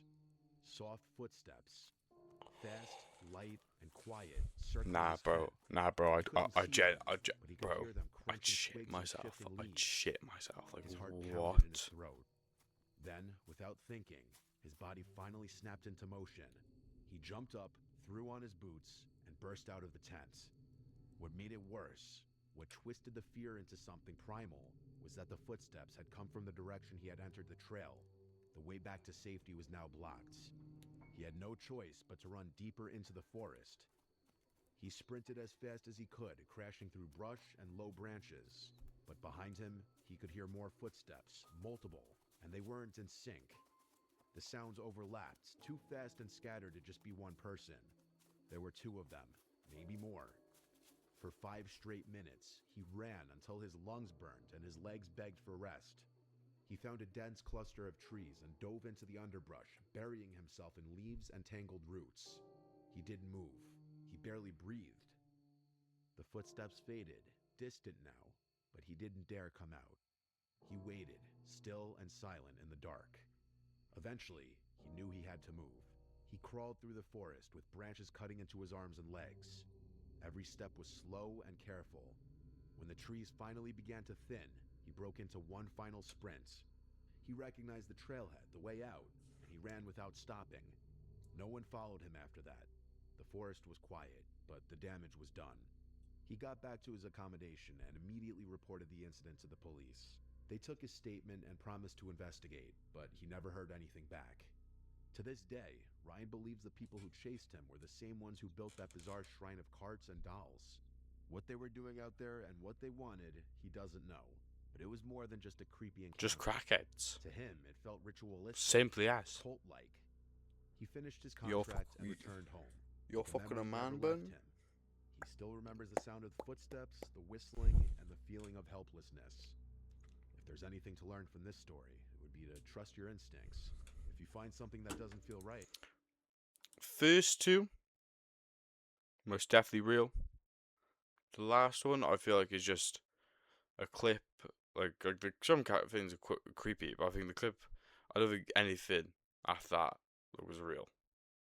Personally. Okay, let's watch another one. Sid, who do you want to be? So I've been down here for. Okay, we're gonna save this one. I'm gonna take a little break, go and get a drink now, all that. See you guys in like 5-10 minutes. So yeah.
Yeah, buddy.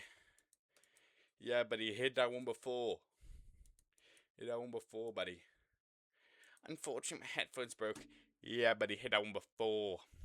Hit that one hundreds of times, buddy. So, basically, what I'm going to do, what I'm going to do. Chat can't see this. No, my stream can't see this. There's a person trying to say, my headphones are broken. Please sign chat. Basically, what they're going to do, they're going to like, try to befriend me. And stuff like that. Then as soon as like getting a conversation going. Oh yeah, by the way, I do this stuff for streamers, like customized gift. It's only like £300 per one. Like I'm all for the hustle. But like I've been done so many times. Get banned, buddy. It just annoys me. Yeah, definitely. Account created 15 minutes ago. Buddy. Say what are here, bro. Actually, no, that's very disrespectful. So, I take that back. I apologize to all Muslims. Let's do myself a little Dr. Pepper.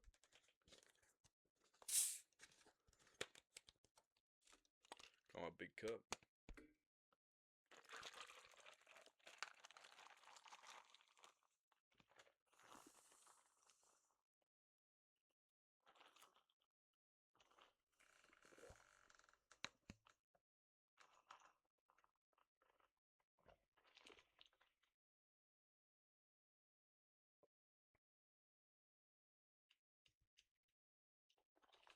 Well, Dr. Pepper now, boys.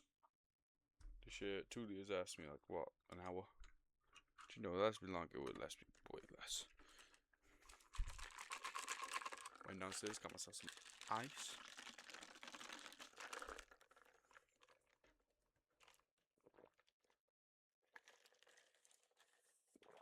Shit, well, that shit ain't focusing.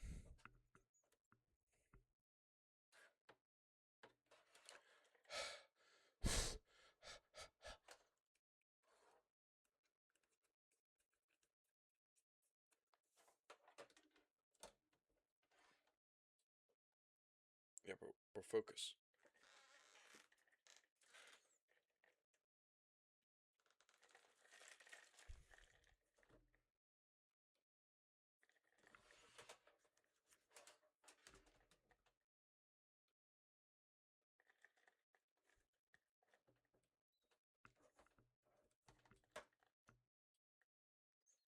There you go, it's focused again.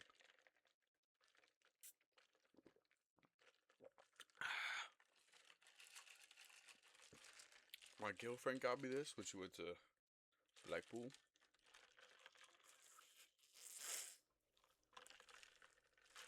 So cutesy.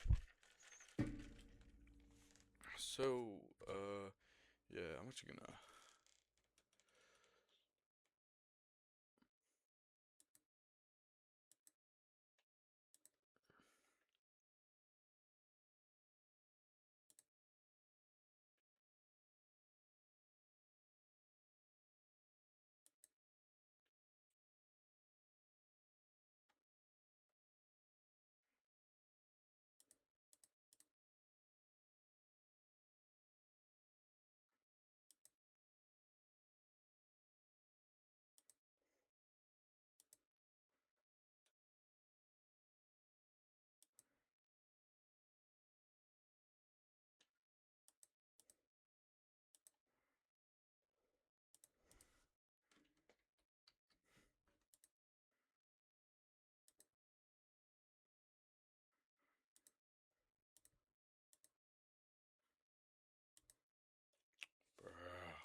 Bro, who hitting up my line?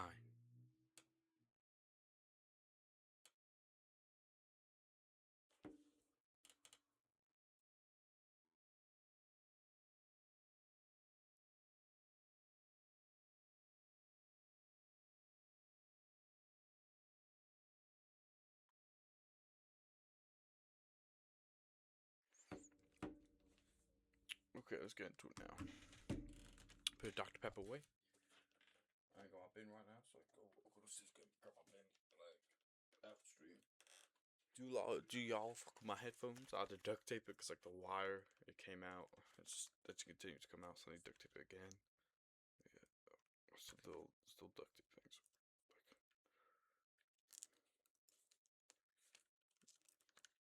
Like duct tapes are stronger. You've got. I'll do room tour later, or Septor, and I'll show you guys my skateboard, which they just LARP written across it.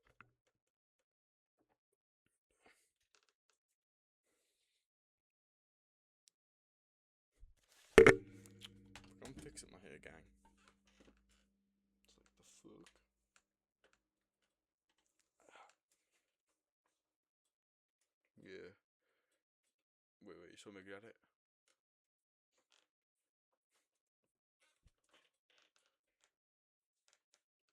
I mock you.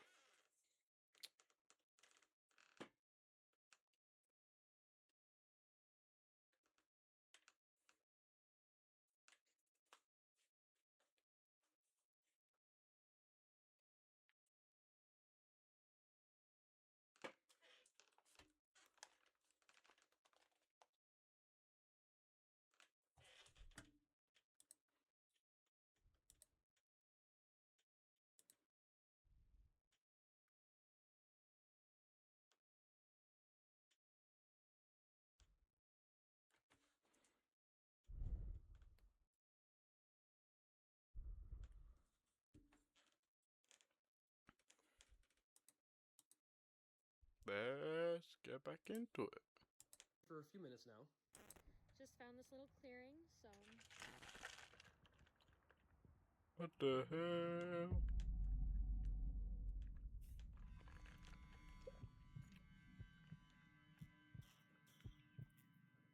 This story from a couple years ago is without a doubt one of the most horrifying things that has ever happened to me. It's one of those stories that makes me think in retrospect that I'm lucky to be sitting down writing this. I say that because it wasn't until hours later that I realized just how lucky I was. I'll try my best to tell this story, but please go easy on me. I'm not a writer, and I always hated writing in school. I'm sharing this story as a reminder that you never know who could be out there in the world with dark intentions. A few months before the incident I'm about to describe, I moved to a quiet, mostly rural area. I don't love the hustle and bustle of the city, so to be in a quiet neighborhood with not a lot going on was ideal for me. It didn't take me long to get acquainted with the surrounding area, specifically the forests around my new neighborhood. The area I lived was heavily wooded. There were forests and paths everywhere to hike. Practically right outside my door was a path that led deep into the woods. I spent weeks exploring the forest and finding new paths. One day when I was hiking, I found a little path that ended up leading to a legitimate path from a local park near my house. It's not a state park or anything like that, just some kind of local nature reserve where you can park and hike. I thought it was cool that I had my own little private path leading to this park. So every Saturday, I would wake up early and hike in the woods around my house. I would try to find new areas of the woods I hadn't been to. At some point during the day, I would make my way to the public park trails, head to the public restroom there, rest on the benches if I needed a break, and then head back through the woods to get back to my house. Whenever I would find a cool, new area in the woods, I would record a little video. Nothing crazy, almost just like a little video diary to talk about where I was and just how I was feeling. These videos were just for me. I didn't post them online. It wasn't about views or anything like that. I just wanted to document my travels and one day put them all together in a video for myself. I'd found some truly amazing places on some of my travels. One time I found this little waterfall, and the waterfall fell into this creek. The water in the creek continued to flow down this hill. It felt almost dreamlike the way it looks, and this creek was just hidden in the middle of the woods. It felt like it was my little secret. The place I found on the day of this story was nothing special. I'd been hiking for a while, and I found this clearing in the woods. There was a small swamp there, and I found it kind of peaceful. Even though it Get out wasn't this the amazing swamp. gem like the creek, it still felt peaceful to me. I remember feeling uncomfortable that day when I was walking through the woods. I didn't know why. I just had that bad feeling. I felt on edge. Every sound I heard in the woods made me tense up. I had walked these woods so many times at this point, and I never felt like this before. So when I got to the swampy clearing and felt that moment of peace, it just felt nice. I pulled out my phone to record a video. I recorded a video that lasted maybe a few seconds describing the area and how I was feeling. As soon as I was done recording and taking in the area, I started making my way to the public trails. Eventually, after making it to the trails, I made my way to the public restrooms. As I walked out of the bathroom, this man in a black hoodie, purple hat, and sunglasses came right up to me and said, "Hey there." He said it with a lot of confidence, almost like he knew me. What the I hell? said hi back politely, if not a little surprised. He made some weird joke about us almost bumping into each other, and I just laughed awkwardly and walked away. As I was walking away, I could hear him following me. I turned around, and he waved and said, "Looks like we're going to hit the same trail." I smiled, but I was feeling major creep vibes from this guy. I told him I was actually waiting for someone, and I was just stretching. He nodded and said okay, and continued walking several feet. What And the he turned hell? around again, walked back toward me, and asked if I could help him. He said that his car was messed up and that he needed help getting it going. He said he knew how, but his hands were too big, and he asked if I could use my small fingers to pop the hood. According to him, That's it's harmless, creepy. Ah, and he needs what? small fingers to pop it enough so he could open it. It seemed weird and sketchy to me. I made a comment about how he just said he was taking the same path as me, and now he wants my help with his car instead. Then I doubled down on the statement that I was waiting for someone, which wasn't true. He laughed and said he was going to take that path to get to the car, even though the parking lot was in the other direction. My creep meter was overflowing at this point. I considered just Whoa. going into the bathroom, locking the door, and calling someone to pick me up. I didn't know if this guy was just trying to get my number and he was just bad at talking to women, or if he was an actual... Damn. Thankfully, this couple walked by, and I walked right up to the woman and greeted her as if I were an old friend. The woman was confused at first, but she took one look at my face, and I think she realized what was going on. The creepy guy started to linger awkwardly for a second. It was like he was trying to see if I was bluffing. I started making small talk with the couple, even going as far as to ask them how their parents are doing. A minute or so passed, and the creep started walking in the direction of the parking lot. When he was out of earshot, I thanked the woman and her boyfriend for playing along and told them that this guy was just standing outside the bathroom waiting for me, and that he wouldn't leave me alone. I know I didn't directly tell him to leave me alone, but come on, read the room. Not to mention, I was giving off major creep vibes, and me being alone in the woods, I just wasn't taking any chances. I watched the man get into a small red sedan. I believe it was a red Chevy Cruze, and then he drove away. They offered to call the police, but I told them that that was okay.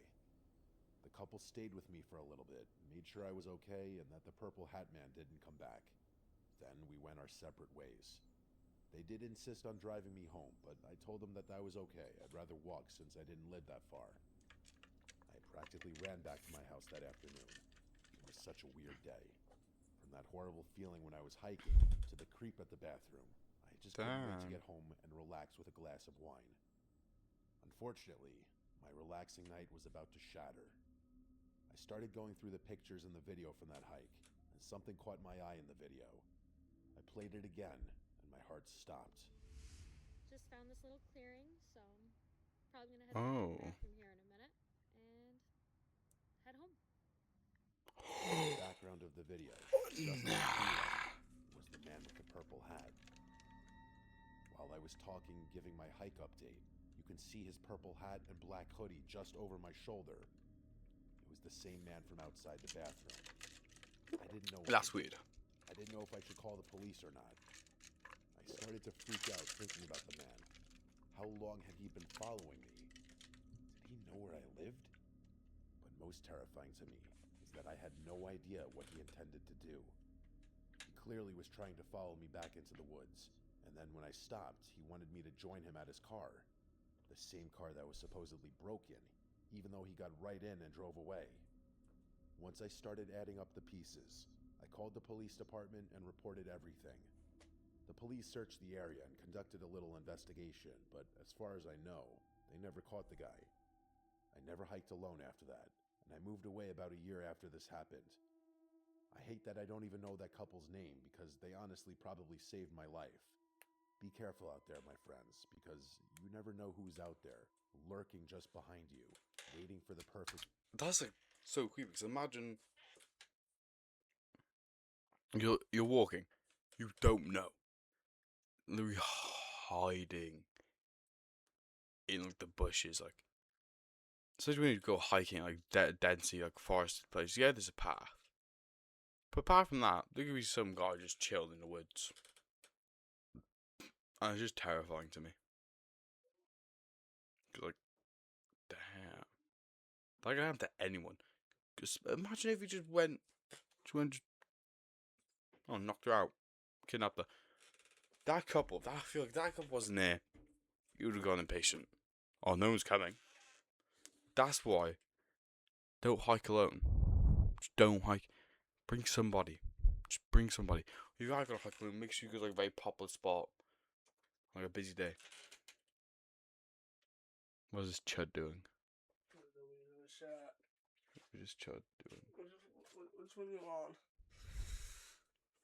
Don't. What's into it? You just bent it. Don't say me. Trying to have free gaming shit. You literally went. I see your games.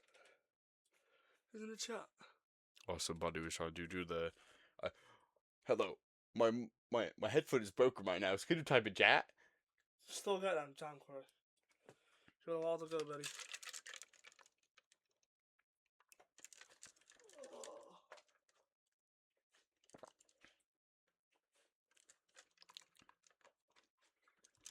What that Chud? moment. Thankfully, that purple hat guy never got his moment, and I hope he never does. I found the video... Purple guy? ...the story. On its own, the video may seem harmless, but once you know all the details, this short clip becomes a nightmare. If you struggle with focus, this sound might change everything.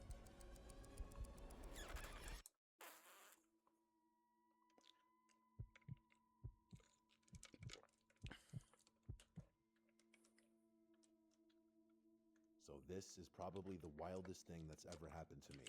And to make it even more insane, I can't believe I actually caught it on video. Let me set the stage. My friend Ron and his wife Tina had just bought this new house. This was probably like 4 years ago, I think. At first, everything seemed amazing for them. A nice little house in a safe and quiet neighborhood. A few months after moving into the house, I met up with Ron for some drinks, and I asked him how the new house was treating him.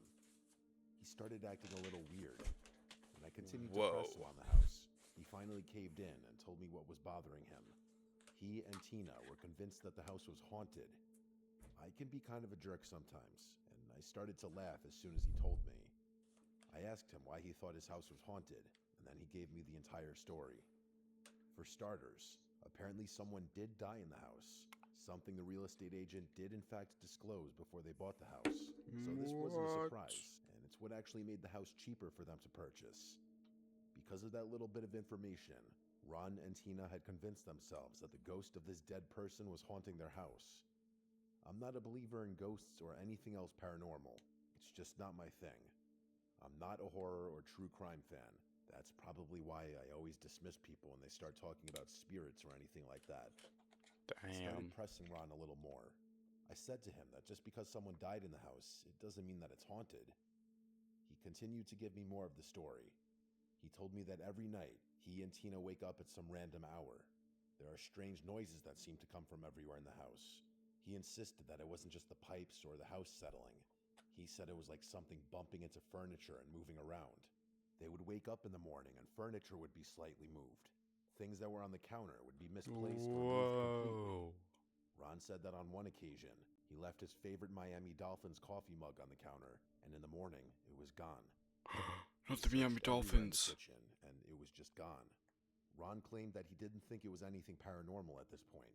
He was still just weirded out by everything, and all the strange events must have just been some kind of weird coincidence. That all changed a few nights before Ron decided to tell me this story.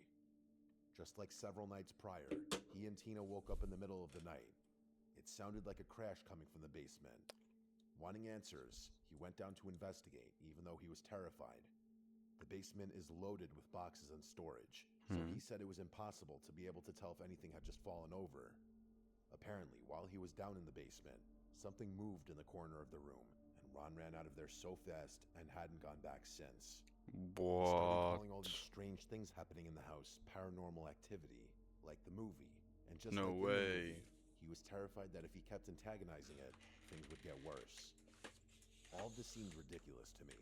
I was trying not to laugh because I could clearly see that Ron was upset. I was politely trying to remind him that paranormal activity is just a movie, and you can't antagonize something that's made up.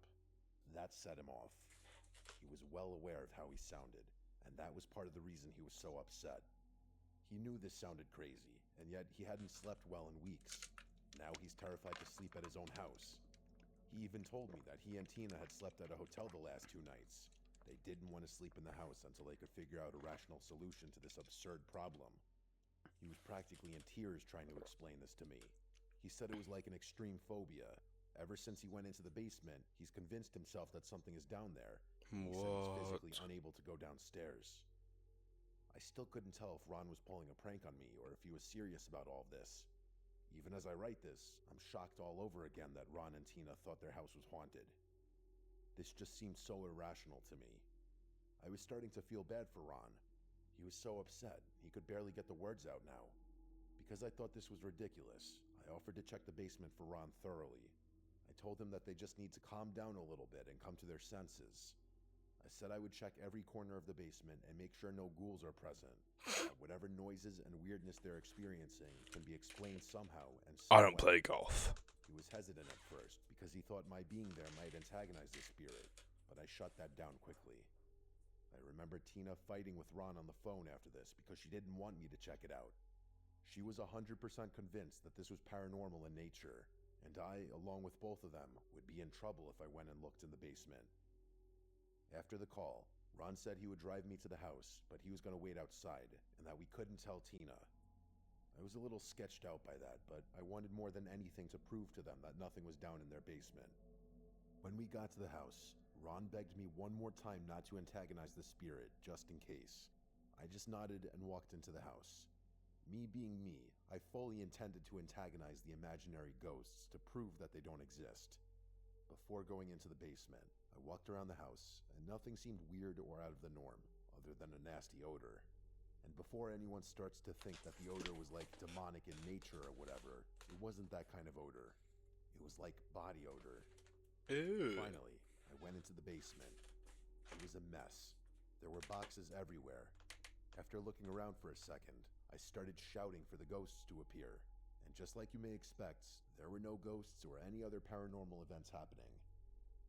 I was about to leave, and then I decided to have a little fun at Ron's expense before leaving. I pulled out my phone and started recording a little video. I was recording in selfie mode just because I was only going to show this video to Ron as a joke. I made a comment in the video about how there aren't any ghosts, and as you can see, there's nothing but storage down here. I turned around and lifted the camera a little bit to show the storage over my shoulder, and as I did that, I thought I saw something weird in the corner of the screen. So I moved the camera back a little bit, and sitting right there was some creepy old guy. Not a ghost or demon, but a sickly old man. I wish I'd continued recording, but out of instinct, I just turned it off and ran.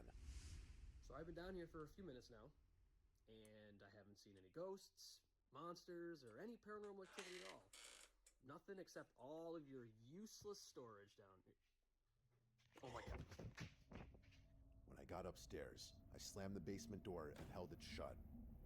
I heard the old man screaming on the other side of the door. The scream was more of a painful wailing. I continued to hold the door shut with one hand and called Ron with the other. When he answered, I blurted out that he needed to call the police because there was a man in his house. Not a monster or a ghost, a man. While this was happening, the man made his way to the basement door and tried opening it as I was holding What it shut. the hell? I started yelling at him, and he just kept screaming. Then the screaming turned to him repeatedly saying no, no, no, over and over again. It probably took like 10 minutes for the police to show up, and I tried to hold the door for the entire wait. And I kid you not, this guy tried opening the door the entire time. As soon as I heard the police cars roll up, I let go of the door, and the man busted through it. I should have waited until the police were in the house. There was a moment when I was standing face to face with this old man. He was clearly insane, His eyes looked almost plastic. He screamed in my face so loudly that it knocked me over, and then he ran out the back door of the house. I tried chasing him, but the old guy was deceivingly fast. I started yelling for the cops, who were just now jogging through the house with no urgency whatsoever. I told them that the guy ran out the back door, and I didn't see which direction he went. The cops looked for a bit, but couldn't find the guy. Ron called Tina and told her what happened. She was angry at first, but then just in shock over everything. We went into the basement to check everything out after that. The awful smell was clearly the body odor of this man. In the corner of the basement was a small pillow and a little blanket, and the smell was the worst over there. Also next to the blanket was Ron's Miami Dolphins mug. No! No, he stole the Miami Dolphins mug. They caught the guy. At least not to my knowledge. After all this, Ron told me that before this happened, Tina never locked the doors. She grew up in a nice neighborhood, and since this was also a nice neighborhood, she didn't think anything horrible could happen. Either one day while they were at work, or in the middle of the night when they were sleeping, this man just walked into their home. Now she checks the locks about 5 times before going to bed. It just goes to show you that no matter how nice an area you live in, if you leave the door unlocked, you'll always be inviting unwanted strangers into your house. I want to have a look at that video again. And I haven't seen any. 3 hours later, I think Bro. we finally solved it. Shut up. Dave, can you send your notes? Dave, shut up. Monsters, or any paranormal activity at all. Nothing except all of your useless storage down here.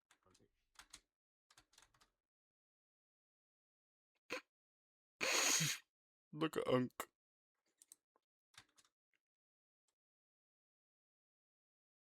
Taking the piss. Another ad. Another limit ad.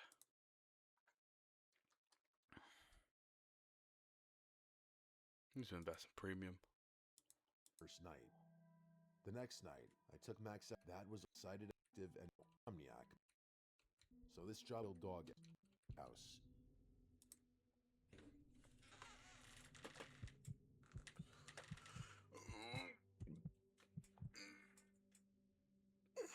About a month ago, I was asked to house and dog sit for my boss. It was only for a few days, and his dog Max was the easiest and most chill dog ever. Not to mention, my boss is rich, and I needed the money. So this job was an easy yes to make some extra money on the side. One thing that sucks about me is that I struggle to sleep when I'm not at home. I won't use the word insomniac, but it sometimes feels like that. I guess it could be nerves, but I don't know. I just don't sleep well when I'm not in my own bed. Yeah, Being shush, proactive Chud. and knowing I was going to stay up late, I brought over my Nintendo Switch. I decided I was finally going to play the remake of Paper Mario: The Thousand-Year Door. That was all I did almost the entire first night. The next night, I took Max outside for a late night walk a little after 10 p.m. I walked him just around the neighborhood a little bit. While I was walking back, I thought I saw someone standing by the boss's house. I slowed down Nah. and tried to squint the best I could. Nah, bro. It was just too dark to tell. As I got closer, I didn't see anyone. The darkness will always play tricks on your eyes, especially if you're somewhere you're unfamiliar with. I got back inside and started playing my game. It was about 1 a.m., and I remembered that I had left my charger for my phone in the car. I went outside to grab it, and a few houses down, just standing outside, was a person. They weren't doing anything objectively wrong or scary. It was just weird that someone dressed in all black was standing outside at 1 in the morning.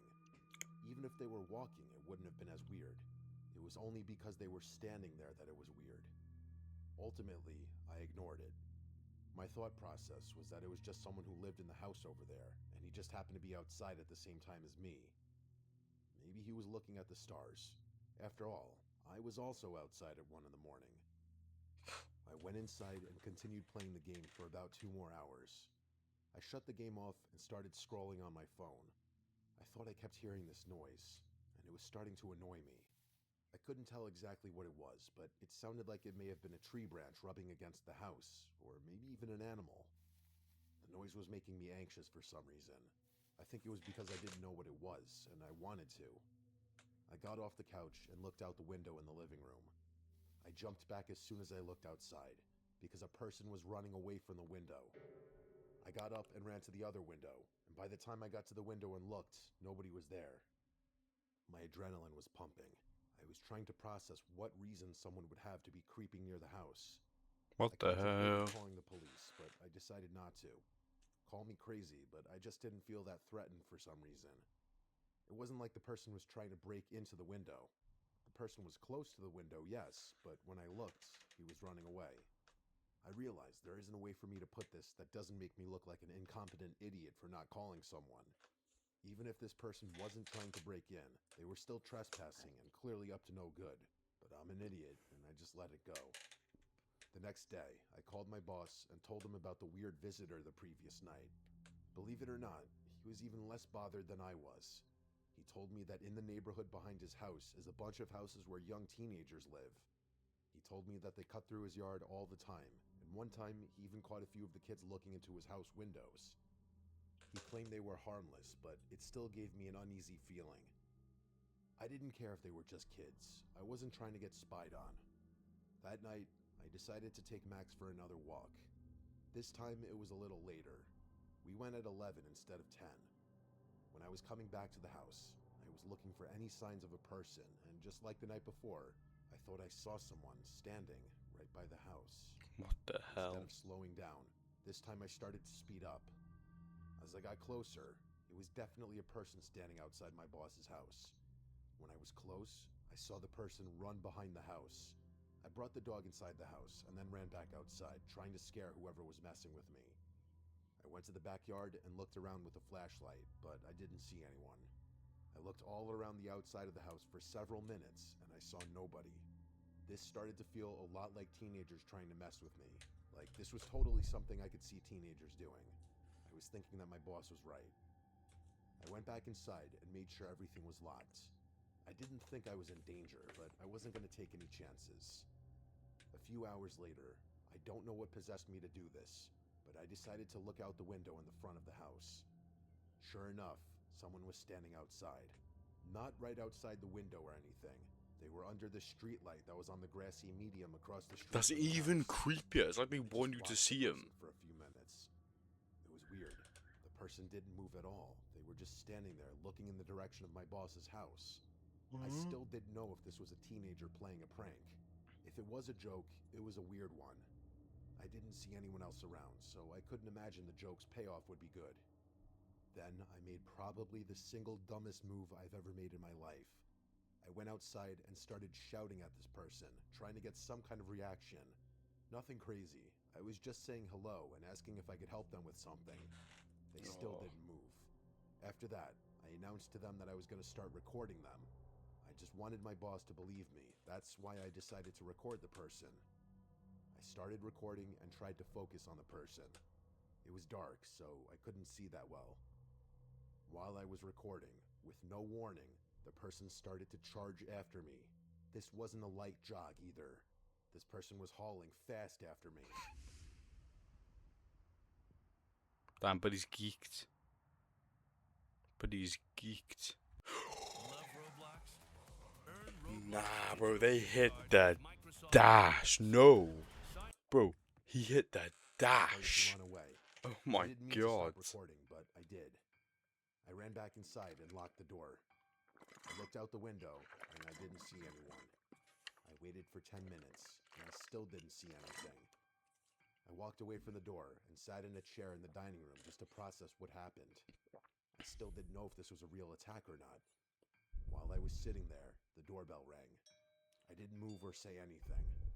The doorbell rang again, and I still didn't move. I heard them try to open the door once, but thankfully it was locked. After they tried to open the door, I heard a calm and rational voice say, "Have a good night." I didn't know what was happening here, and between the Fuck chase that. and this experience at the door, I was completely paralyzed. I didn't want to call the police, but eventually I did. Even with the video, the cop was confident that nothing could be done. The cop was a nice guy, and he promised to keep a squad car in the area for the rest of the night in case this person came back. I showed my boss the video when he came back, and he looked sick. Right away, he said that person was not one of the teenagers. He didn't know who it was or have any idea who it could be. The most likely answer is that it was just some wicked person out in the night who happened to see I was outside one night, and for whatever reason, this person just decided that they were going to terrorize me. So far, as of me writing this, my boss told me that he has not had anyone show up to the house and has nothing weird to report. He even bought ring cameras for the front and a motion camera for the back of his house, just in case. What bothers me the most is that I have no idea why this happened, and I never will. Why would someone just randomly target me? Some people I talk to think this was just an elaborate prank, but I don't think so. Who would risk getting arrested for a prank like this? In that few-minute window of being chased.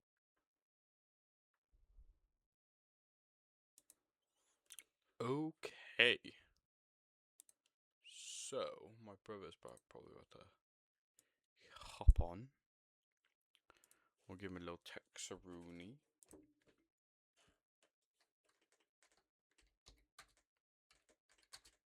Hop on, question mark.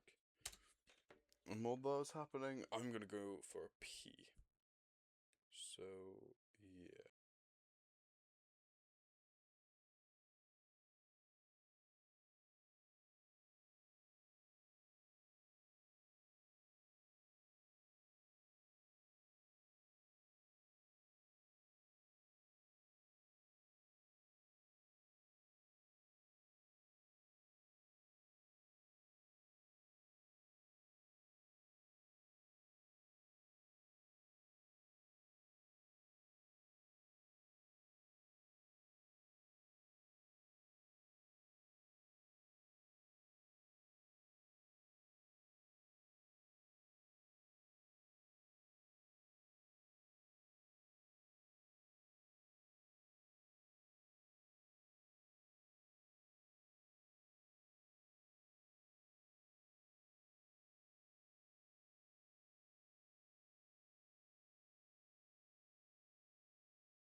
I am back, guys. How is everyone? My chat of a brother is not answered, so we're gonna give him a little texaroonie here.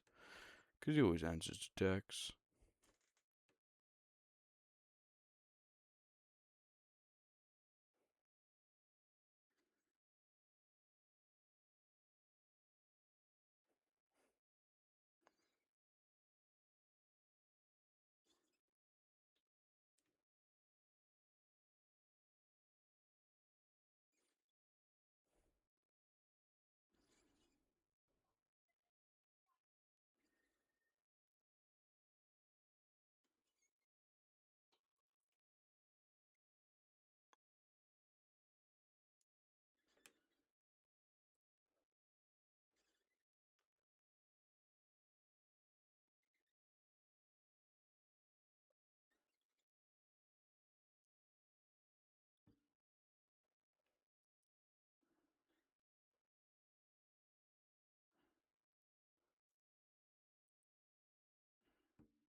Was a low tier human to a high tier god. Burr, burr, burr, burr, burr, burr, burr, burr. Buddy, I can't hop on, bro. I'll invite you to our call now.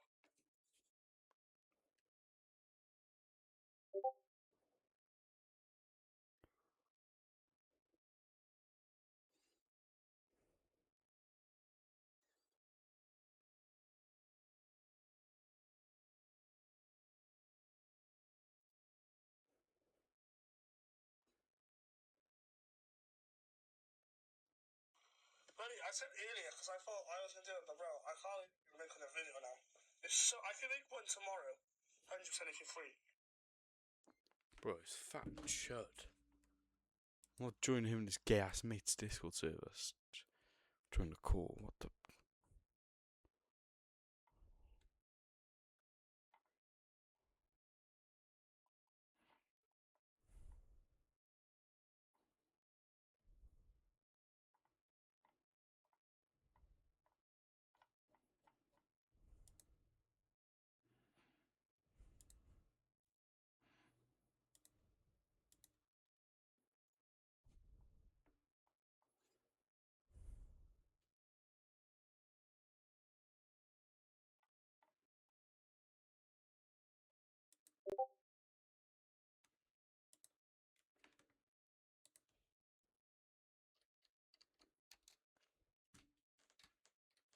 Dun, dun. Was a low tier human to a high tier god. Bam, bam, bam, bam, bam, bam, bam, bam.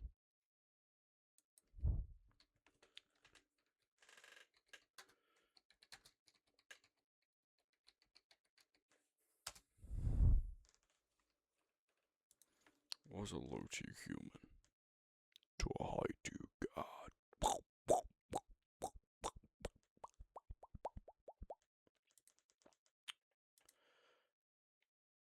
Okay, Butterinos. Okay, okay. To end off the stream. What should we play? Do a bit of GeoGuessr. Nah. Fierce Fan Line Back Lookout. Maybe leave it tomorrow.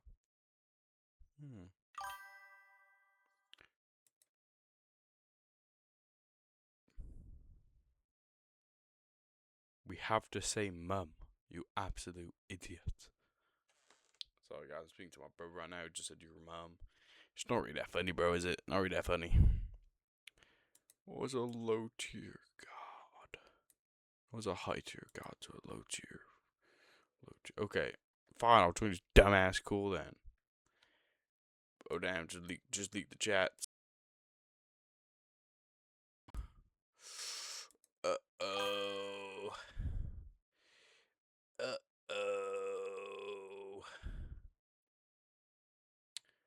Okay guys, thanks for watching. If you're watching YouTube, go and subscribe to that, Corey the Chunker, if you're watching this on just normally. Go Watch on Twitch. Follow. Bye bye.